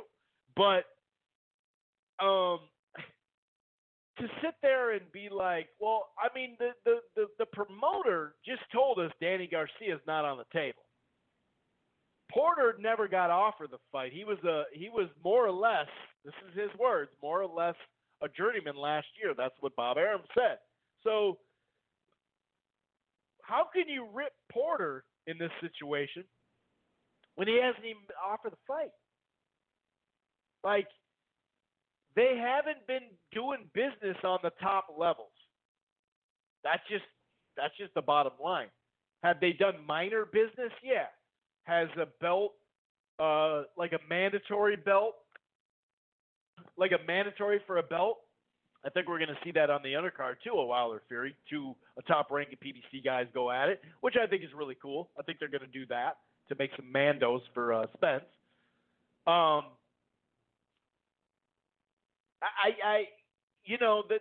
This isn't. They haven't been working together. Now for 2020, hopefully we can get them to work together here and there, but they haven't been. So it's still status quo.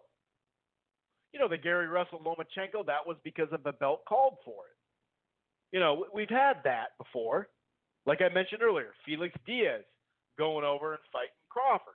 We've had it before. It just never was at the top level. So on one hand, we played this in the summer sometime, him talking about, well, the reason why I didn't fight Amir Khan is because I had Pacquiao, dude. Why would I try to make a fight with Amir when I can't make the fight? And that's legit. First of all, you have Pacquiao right in front of you. Of course, it's bigger money, too. Of course you'd make that decision. And same with Bradley when Spence and Bradley got called for the WBC belt. Well, Bradley's like, yeah, he got called, but why would I try to make that fight when it's not makeable? And that is true. Now, he went on to say something like, well, I had Pacquiao there, but this was in 2016, so technically he didn't have Pacquiao anymore because he had fought him 3 times, but that's neither here or there. My point is, Timothy Bradley is, like I said, the captain of the varsity cheer squad, the hype man for Timothy Bradley. Like, go Tim, or I should say go Bud. This guy is going way over the top. Way over the top. And especially for being a media guy. You're in the media. Like, what are you doing? So this is what he had to say. A lot of people have heard it. For those who haven't, here it is, okay?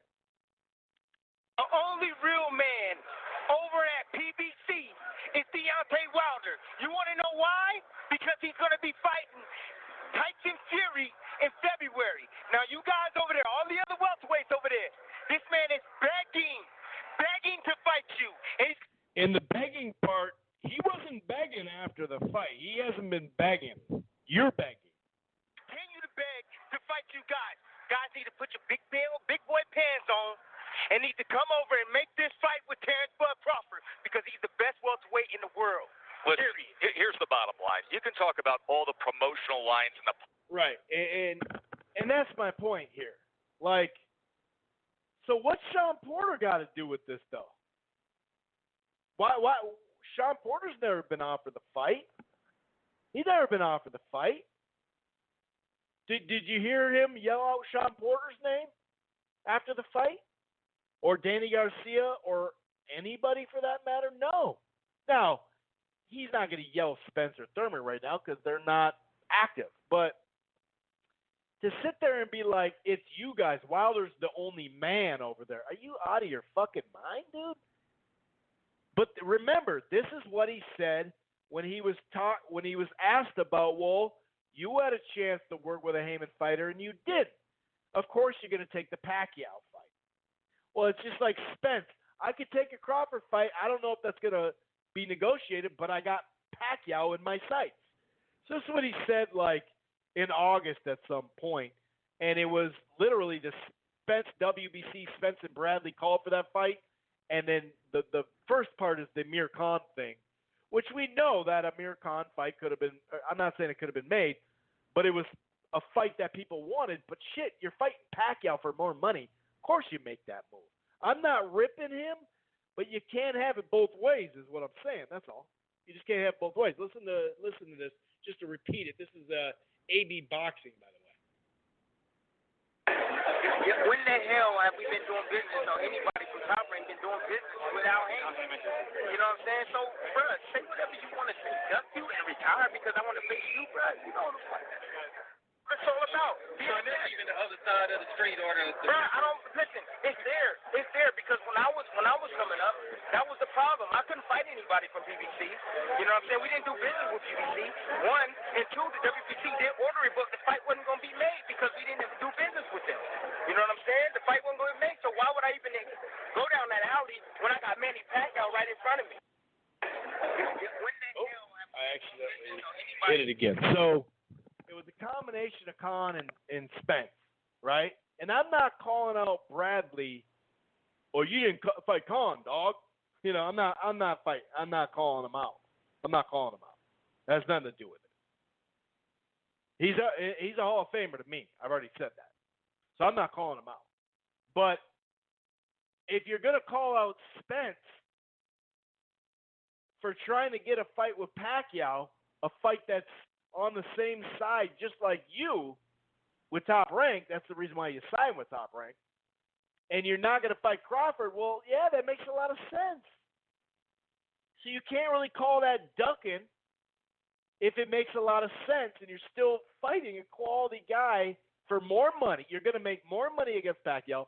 Your profile is going to boost more. It's right there. It makes perfect sense, but it only makes perfect sense to Bradley as a fighter, not as a media member for Top Rank. And then that's the Spence thing and the Khan thing. But the Spence thing, he's like, well, why would I even try to make the WBC ordered fight? Because we know we're not doing business. Well, they're still not they're still not doing business together right now. This whole Wilder Fury thing is so funny how the media is taking this and running with it. Well, if they can do the fight, then that means Crawford, Spence can do the fight. It's the same thing. No, it's not. I've already gone over this on the podcast. It's not the same thing. They already fought. They had a rematch negotiated, 50-50. So much negotiated, it was agreed upon. It just had to have the contract signed. Fury decided to go with the ESPN. That's his prerogative. I do think it's going to make the fight bigger. Cool. But it was already negotiated, dude. So what did Bob and Al really have to negotiate? The rematch after that, the trilogy. And they got to plan the event, obviously. But to sit there and say it's the same fucking thing, it's just another way to push your agenda. The press does it, and here we got a great fighter who I think should be in the Hall of Fame saying the same shit. Like, come on, dude. And, I'm not going to leave Andre Ward alone either. He was one of my favorite, like, out of the last decade or something. Him, Juan Manuel Marquez, those are some of my top guys here. I like him on the mic. But he's showing this media thing again, this agenda thing, dude. And it's like, you always said that the media has agenda, and now you're doing it. Like, here's why I think you could put Crawford on the pound-for-pound list higher than Spence. First of all, the most obvious one is Crawford got on the pound-for-pound list well before Spence did. So, in general, when you get up there and you haven't lost, it's hard to jump people. So Spence got on there later, I should say. Not late in his career, but just later. So he's got some room to go, and probably they whoever wins the fight is probably, that's how he's going to get over him, unless Crawford lost or something. 2, he's won championships in multiple divisions. Okay, he fought at 35, 40, and now he's shown he can compete at 47, and arguably he's the best 47-pounder. We don't know. And that's another thing. Everybody's saying either Spence or Crawford is the man at the division. I got news for you. Nobody's the man. You can say Pacquiao because he's the man. But, money-wise and, his resume. But nobody's the man until they win. Call me old school. Call me a purist. Whatever the fuck you want to call me. Don't call me, late for dinner. No, but literally, you're not the man. You're a cheerleader and a fanboy if you say, oh, he's the man. Now, you can think he's going to win the fight, but that doesn't make him the man. Another reason Ward could have said why I rank Crawford higher than Spence is the versatility that we've seen in the ring. Now, Spence did show versatility against Mikey, but that was against a smaller fighter at a weight class that's not his peak weight class. Whereas Postal was healthy at 40, the guy at 40, or I shouldn't say the guy, here I am, but that was a great weight for him, Postal.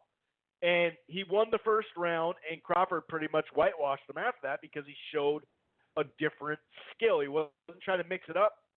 He wasn't just trying to time him. He was on the outside. He was moving. He was landing flashy punches. He was showing his versatility and the versatility of switching orthodox to southpaw. Now, that's some layers that you can go, that's why I have him on the pound for pound. Those are all legitimate reasons, higher, I should say. But Andre Ward chose to say on Stephen A. Smith's show, in Max Kellerman, the first things out of this clip anyway, I saw the interview, he said, why do I have Crawford higher? Because he, in his debate was, his reasoning, not those reasons I just told you, he could have used those. He said, well, he went to the UK and fought Ricky Burns, and he beat Gamboa. Now, he could have went on more, but Stephen A. Smith, interrupted him. That's what his job is to do, right? But to sit there and go, well, this is why, because he went to the UK. So you're telling me going to the UK for Ricky Burns is better than going to the UK for Kell Brook. They're at least even. At least. And then you're going to tell me a Porter victory and a Gamboa victory, like that Gamboa's way better. I mean, Gamboa at 35 is like Lomachenko at 35. It's not his best weight. It's not his best weight at all. We've seen it. So he was undefeated at that time, no doubt about it. But we know featherweight and 30, especially featherweight, but 30 as well. Gamboa, that's where his best weights are. I'm not making excuses. That's the truth. Look at the fights at 35. And, Gamboa got built on Friday Night Fights. They kept bringing him back, then on HBO. And he was a lot of hype. He had substance. He had power. But in the end, was he an A fighter at lightweight? I don't know. But either way, you're going to sit there and tell me, well, this is why I got him higher, because he went to the UK and fought Burns on the road. And then he fought Gamboa. Well, come on, dude. Come on, man. What the hell is that? But anyway, I just think it's funny how, these platforms nowadays, I mean, I had plenty of things to say about HBO's broadcast team at times. Larry Merchant would be really funny and great, but also rub me the wrong way and be like, nah, dude, I don't agree with that, but that was part of his job. And Lampley would put him in check sometimes too. So it's like everyone got their say to an extent. Now their star building thing got old. You gotta build stars, but sometimes you gotta have something happen organically. And the fact that they're, just throwing these fucking huge ass, like, oh my God, the jab of Hagler, and these superlatives that are just like, dude, calm down. Like, it's not a Hagler. Just calm down. Does it have to be a Hagler jab? And I get it, it's a casual thing, but meanwhile, the B-side that's fighting is winning the round, and they're not even talking about that. So my point is, you can complain about HBO, you can complain about Showtime a little bit, not as much. I don't like the lead. I don't like him. I don't like his voice. I don't like his corny ass lines. I do like Al and Paulie. But the broadcast teams now, Fox, DAZN, ESPN, they're just talk about cheerleading. But even with that, we've given examples on all DAZN, Fox, ESPN, all that, right? But even with that, to stand like out that far and be a cheerleader that far on your own in an interview, not even on the broadcast, but in an interview after, it's just like, come on, Timothy, what are you doing here? So I guess something's going on with my switchboard. I tried to kind of tweak it a little bit. I haven't been able to get it fixed. But don't press 1. Let's put it that way. Don't press 1. I have to. I'm just trying to. This kind of like my text is kind of my chat. I don't keep a chat open because I don't have multiple computers to have a chat all by itself. That they say you don't have multiple windows open on one computer if you're using that one. But so Carcino hasn't responded to my text, so I'm not sure where he is. Portland got busy at work, I believe. I saw him fell off. for the people that are on there right now, if you want to press 1, you want to join in, that's cool. Actually, no one pressed 1 this whole time, so you probably don't want to. Don't press 1 just in case. So every once in a while, that pressing 1 knocks you off, and you get knocked off all the way now. We do have 26 minutes left of this show, of this live stream, and then we're going to shut it down. I'm going to see if 310 wants to Skype in. I can tune him in. And if anybody has my text, my number, just text me. I can put you in through my phone even. If you can't Skype me, I can plug you in on my phone. We can make that work. I can turn the volume up more, and I could have you just talk on the phone. We've done that too. So if you want to join in, cool. If not, just kind of listen, and that's cool too. So Danny Jacobs and Chavez Jr., that fight, I really don't know what to expect. I really don't. It's not a fight that I'm anticipating because it's Chavez Jr. You just never know. I'll say this: he looks in great shape. He doesn't have to make a catch weight. 68 is probably better for him, obviously, but you just don't know. You just don't know until you see him on the scale and you see him in the ring. One thing I'll say though, Danny Jacobs is probably feeling healthier at 168, obviously, because he was a big 60-pounder, but we know he had problems making that weight a little bit, right? But two things. One, Jacobs fights to levels, and he almost all the time, besides that Quillen fight, almost had, well, I'd say he actually fought to Quillen's level and above it, actually, now that I think about it. But he fights to levels. That's just how he's done it a lot and in his career. And another thing to add on to that, he hasn't looked the same since that Golovkin fight. Besides the Quillen fight, that he landed that great punch and it just got stopped, which I actually do think it should have got stopped. I'm not complaining. We didn't get to see much of that fight, obviously. But I think the reason why I bring that up is because I think Jacobs peaked. His peak performance thus far was clearly that Golovkin fight. Especially after he got knocked down, he got up and won a bunch of rounds. That was a close-ass fight. And if people say it was a draw or somebody said, I kind of lean towards, Jacobs, I wouldn't blink an eye. It was a really close fight. But then again, since then, that was what? Was that 2017? Or was that 16? I think it was 17, wasn't it? March 17? I don't remember now. Yeah, I think that's what it is. Anyway, he didn't look that great against Canelo. You're not going to look great against Canelo anyway, but maybe it was the weight. Maybe, he's starting to come out of his prime. I don't know. But the fact that he fights to levels regardless, it tells me we could have somewhat of an interesting fight. But it's so hard to gauge Chavez Jr. So hard to gauge Chavez Jr., dude. It really is, man. I mean, it is freaking hard to do. So, I don't know. You'd think that Jacobs would be trying to make a statement. You could always say, well, I knocked him out. Canelo didn't. Whatever. I don't fucking know. It's not a fight that, like I said, I'm a hardcore boxing fan. I'm going to watch it. It's on DAZN. I got the sub, so why not watch it, right? And he did fight in... Let me check. He fought, that's right, he did fight this year, and it was just in August.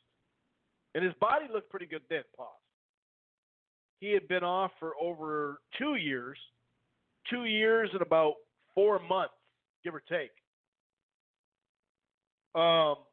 So, I don't know. It does seem like he's quote-unquote focused, whatever that means. For Chavez Jr. I just hope it's a good fight. It looks like a whatever type of fight on paper, but you never know. It could be a good fight. I got Jacobs winning. I think it's going to be by decision, but I can see a TKO stoppage. If Chavez is on his shit, I think it could. But then again, he hasn't been on his shit in a bunch of fights and didn't get stopped. So I'm going to say unanimous decision, Jacobs. Would I think it'd be more of a competitive fight if we knew what we were getting out of Chavez for sure? Like we had seen him against even a better contender type guy and he was still in shape and all that. Yeah, I could say it'd be a much more competitive fight, but I can't say it with any kind of confidence. Now, getting to this Charlo and Harrison rematch, dude, this is a good fight. And I said earlier that I believe that both of them can improve on their first performances. First of all, the press conferences, the shoulder programming, the face-to-face, all that shit has been great. It's been great. And I usually don't really fall for too much of that stuff. It's fun when they talk shit. I may chuckle and stuff like that. But I know these guys, it's real. They really don't like each other. Both of them have taken turns of just laying into each other, like majorly. And it's been entertaining, dude. Once you think, I mean, Harrison probably has the advantage when it comes to that. But it's not as far as people are saying online, because a lot of people just don't like the Charlos. But Charlo's been giving it to him, too. They've been both going at it. So that adds a layer to it. But as far as them improving on their performance, Harrison, when it came to a top level, like I mentioned earlier, he'd only been in 10 rounds. And he'd had leads against Willie Nelson, comfortable lead, and a lead against Hurd, ended up getting knocked out. So he made it a full 12 rounds. And there was a moment where he got clubbed pretty good, and it kind of looked like, here comes Charlo, right? So he can improve upon making another 12 rounds or maybe adding more of his power. He has power. Now, I don't see him coming forward in this fight, and that's when on the way up, there's times where he would cut a guy off at some point and knock him out so he could really show his power. But as far as timing, as far as countering, he can really show his power even more in this fight.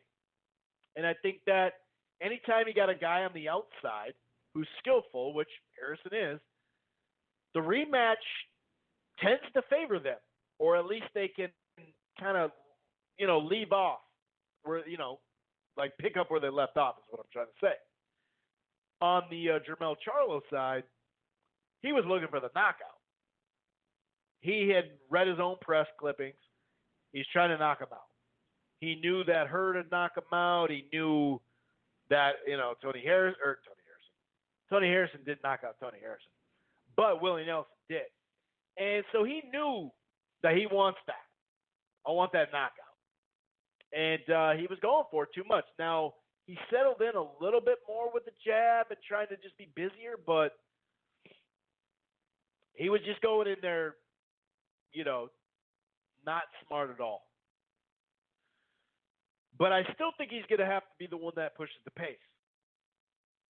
Because he's not going to be able to sit back in the middle of the ring as much, but especially on the move, on the outside, he likes for someone to come to him.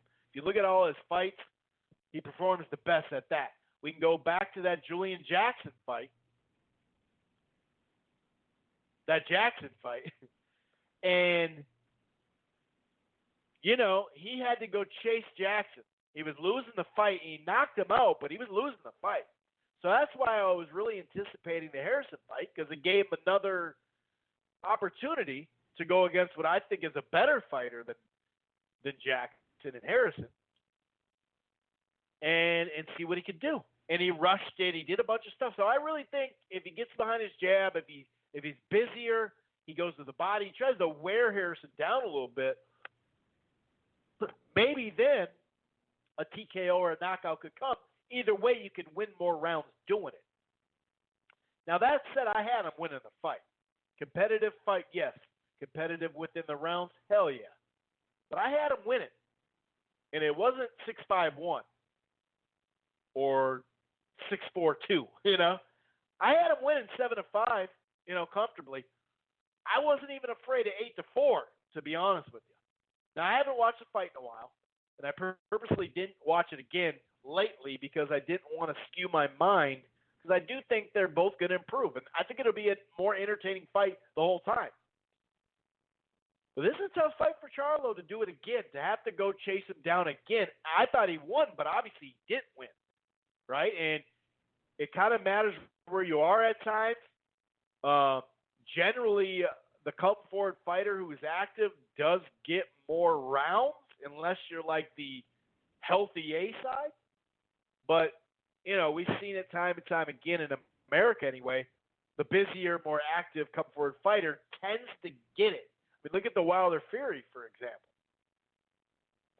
Wilder was pushing forward. He won some rounds that some people didn't think he won, But in this one, it was the opposite.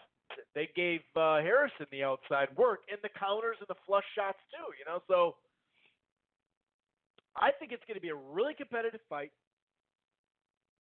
I think it's going to be like a split decision, 7-5, or if anybody's getting knocked out or like TKO style, I think it's Tony Harrison. But I'm not sold on that. I'm not sold that that's going to happen. So I'm intrigued because it's a rematch. Just in general, that was a competitive fight. So I'm all about it.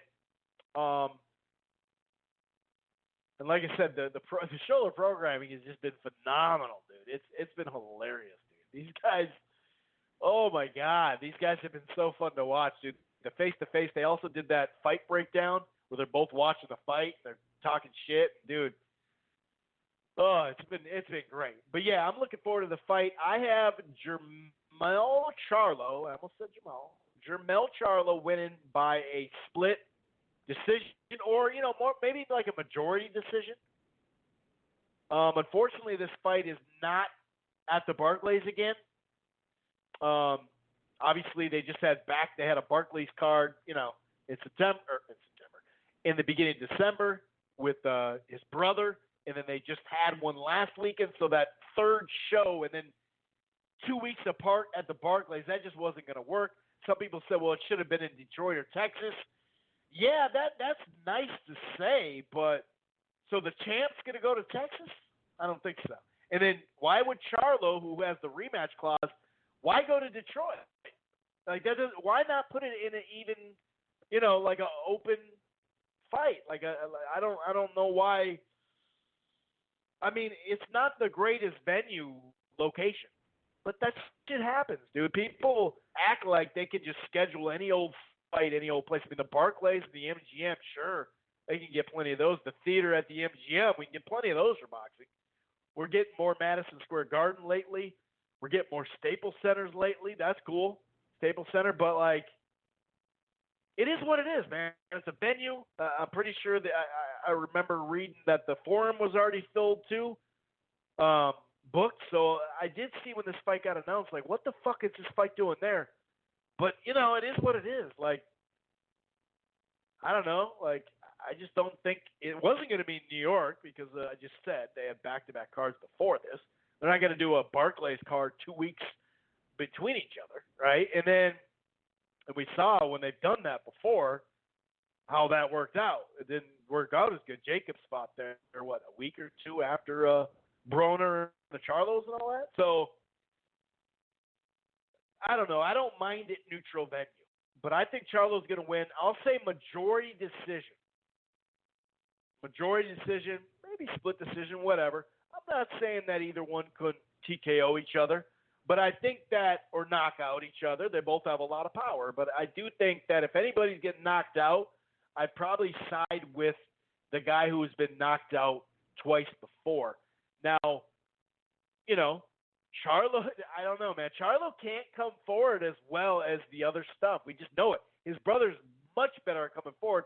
And in that same night last December against Korobov, his brother was doing the same thing as his brother, Jermall, I'm speaking about with Korobov. He was coming forward and looking for the knockout. Now, he made an adjustment, and that's his style of fighting, though. He's always looked that way. I'm coming forward at you. He's got a jab. But he eats shots, too.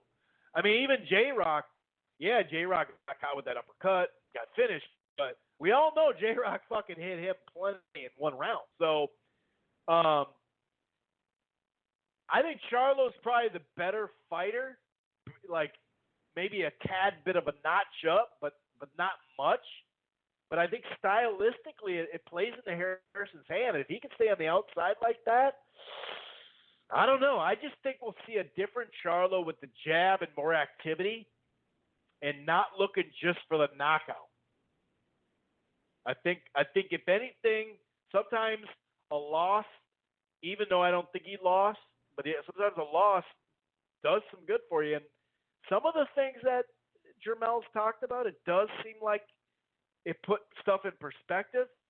We won't know until the fight, though. We could talk. Talk is cheap, right? We could talk about it. How many times we heard this? I mean, Ruiz was talking about his camp like it still was good, and we saw that worked out. I'm not trying to put them in the same sentence. I kind of just did, didn't I? But you know what I mean. Neither of these guys have come out of shape like that. And that was actually what people used to say about Harrison. You know, that was actually what he thought about Harrison. So I'm gonna try to see if I can get 310.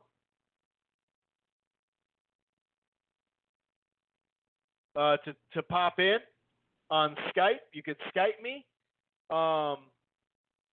Also, you know, Portland could Skype me too. Or, you know, you could text me. Actually, you probably can't hear the show. What am I saying?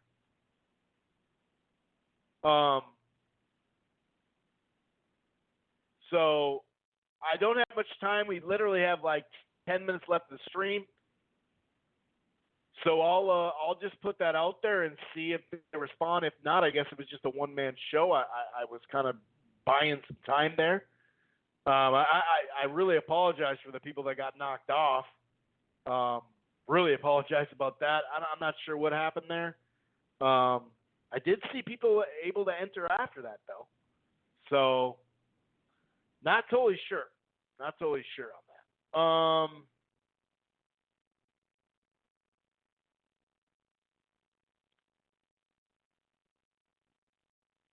So let's see. Let's see if he will. I mean, I'm just going to let the thing go a little bit longer, and I'm going to go maybe to more news and notes to make sure that nothing has popped up of late, right?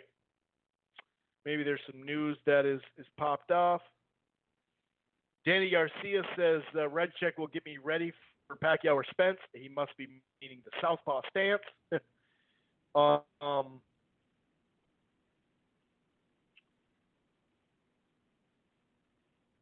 Not a whole lot of other stuff when it comes to that. I'm pretty intrigued though about the Fury, you know, the Fury thing, like changing trainers. That's not always the easiest thing to do, you know. So I don't know, man. This is what Stewart said, though. Sugar Hill Stewart. I'm excited about this event, opportunity to bring it. This is nothing new. I've actually been a part of it now. Oh, this is not nothing. I've actually been a part of it now. Where's some other course? Of course, I did think about that. He was like my father, and so many things he said, it almost was like a prophet, because remember he said Fury was going to take over, Wilder was going to be like the wild card back in the day because of the power, and these two were going to meet, you know, which Emmanuel Stewart said. But he said he just wants to keep winning. Things will happen. I'm not boisterous. I'll stay humble. I just want to do my job, be a teacher. These are quotes from there. And,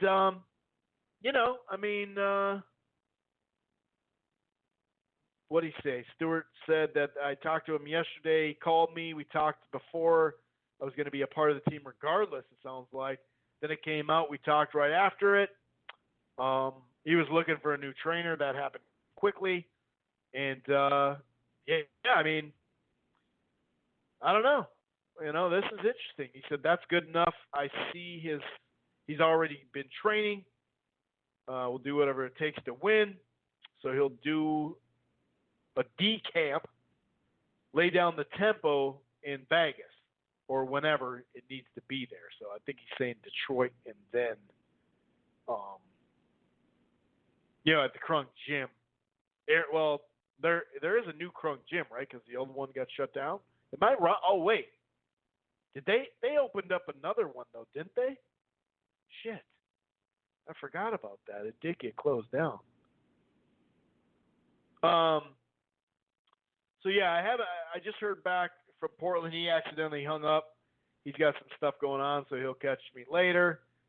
And I'll give just a little bit more time on that just to make sure. I wonder, though, if Jermell Charlo is going to take that offer. I have my doubts, just because of the platform stuff. Is that a $7 million offer like the rumor we've heard that Mikey got? Is there, like I mentioned, a one-off? Is it a one-off or is there an option? Because it sounds like there's an option to match for Mikey. So I don't know, man. I don't know.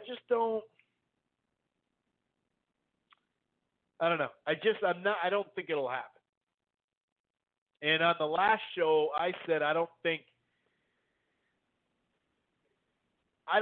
that Eddie wants to have Andre fight Charlo. I think he wants to have him fight Golovkin or Canelo or Jacobs, somebody over there. But especially somebody with a name. Yeah, Jacobs has a name off of Canelo and Golovkin, right?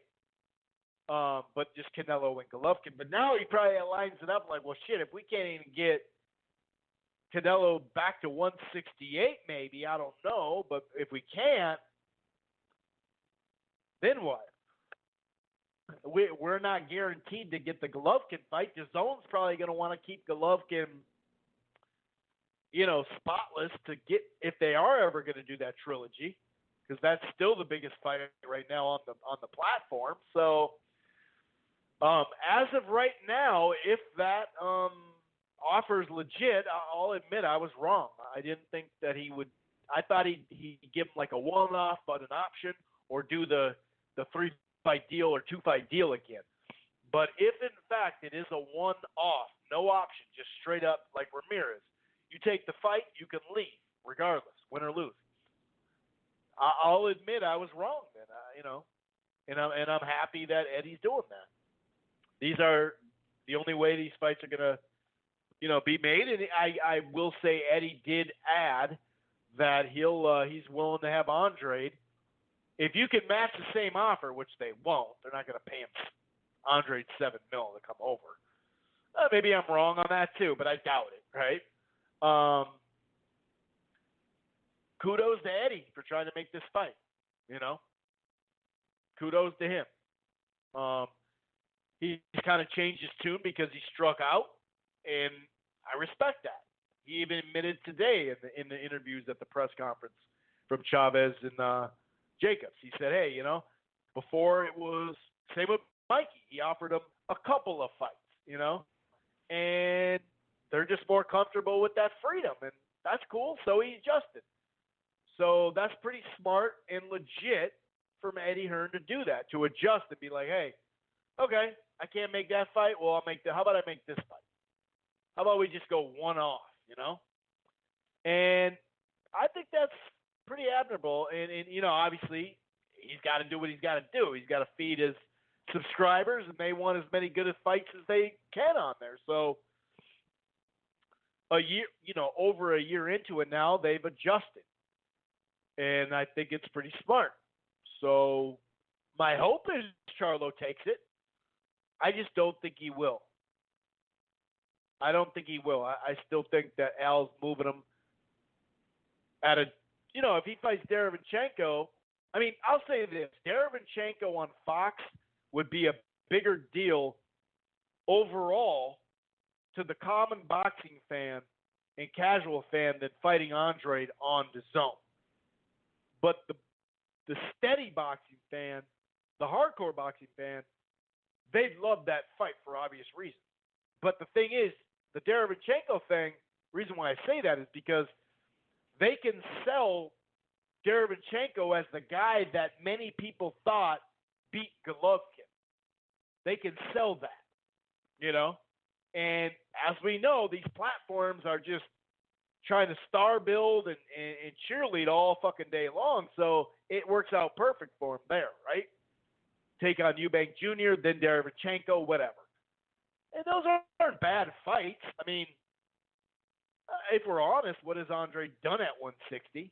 The Billy Joe Saunders, that wasn't his fault, but he hasn't fought much talent either. So we really don't know how good Andre is. But I'm saying the common and casual fan, they don't know Andre, they don't know Derevyanchenko. But on Fox, they'd be able to see Derevyanchenko more. Now on Showtime, no, it's not as big a fight as on Fox, of course not. It's a lot more, it's closer to even with the amount of people that are going to watch it on, on Showtime compared to them watching on DAZN. We don't know DAZN's numbers, so we can't say what fight activates their base and what doesn't, besides the obvious ones. But we don't know how many people are watching even Ramirez and Hooker. We don't know because they didn't tell us. So I hope he takes it. It's big-ass money. I don't know. Does that take him 2 fights to get to that money? Maybe a fight and a half? I know there's no such thing, but I don't know. So I'm gonna sign off here. I tried to wait as long as I could. I'm gonna get the hell on out of here. Enjoy the fights this weekend. We will be back next week. It's just a matter of when. I'm probably gonna do the show Monday because I'm not gonna do it on Christmas. There's a possibility that I do the show the 26th, which is Thursday. Christmas Eve is till 24th, obviously. The 25th, Wednesday, Tuesday and Wednesday, Christmas Eve and Christmas Day. Not going to do the shows there, I doubt. I may do it on Monday. I may just do a bunch of my podcasts on Monday. Maybe. I'm not totally sure. That's what I'm kind of gearing up for.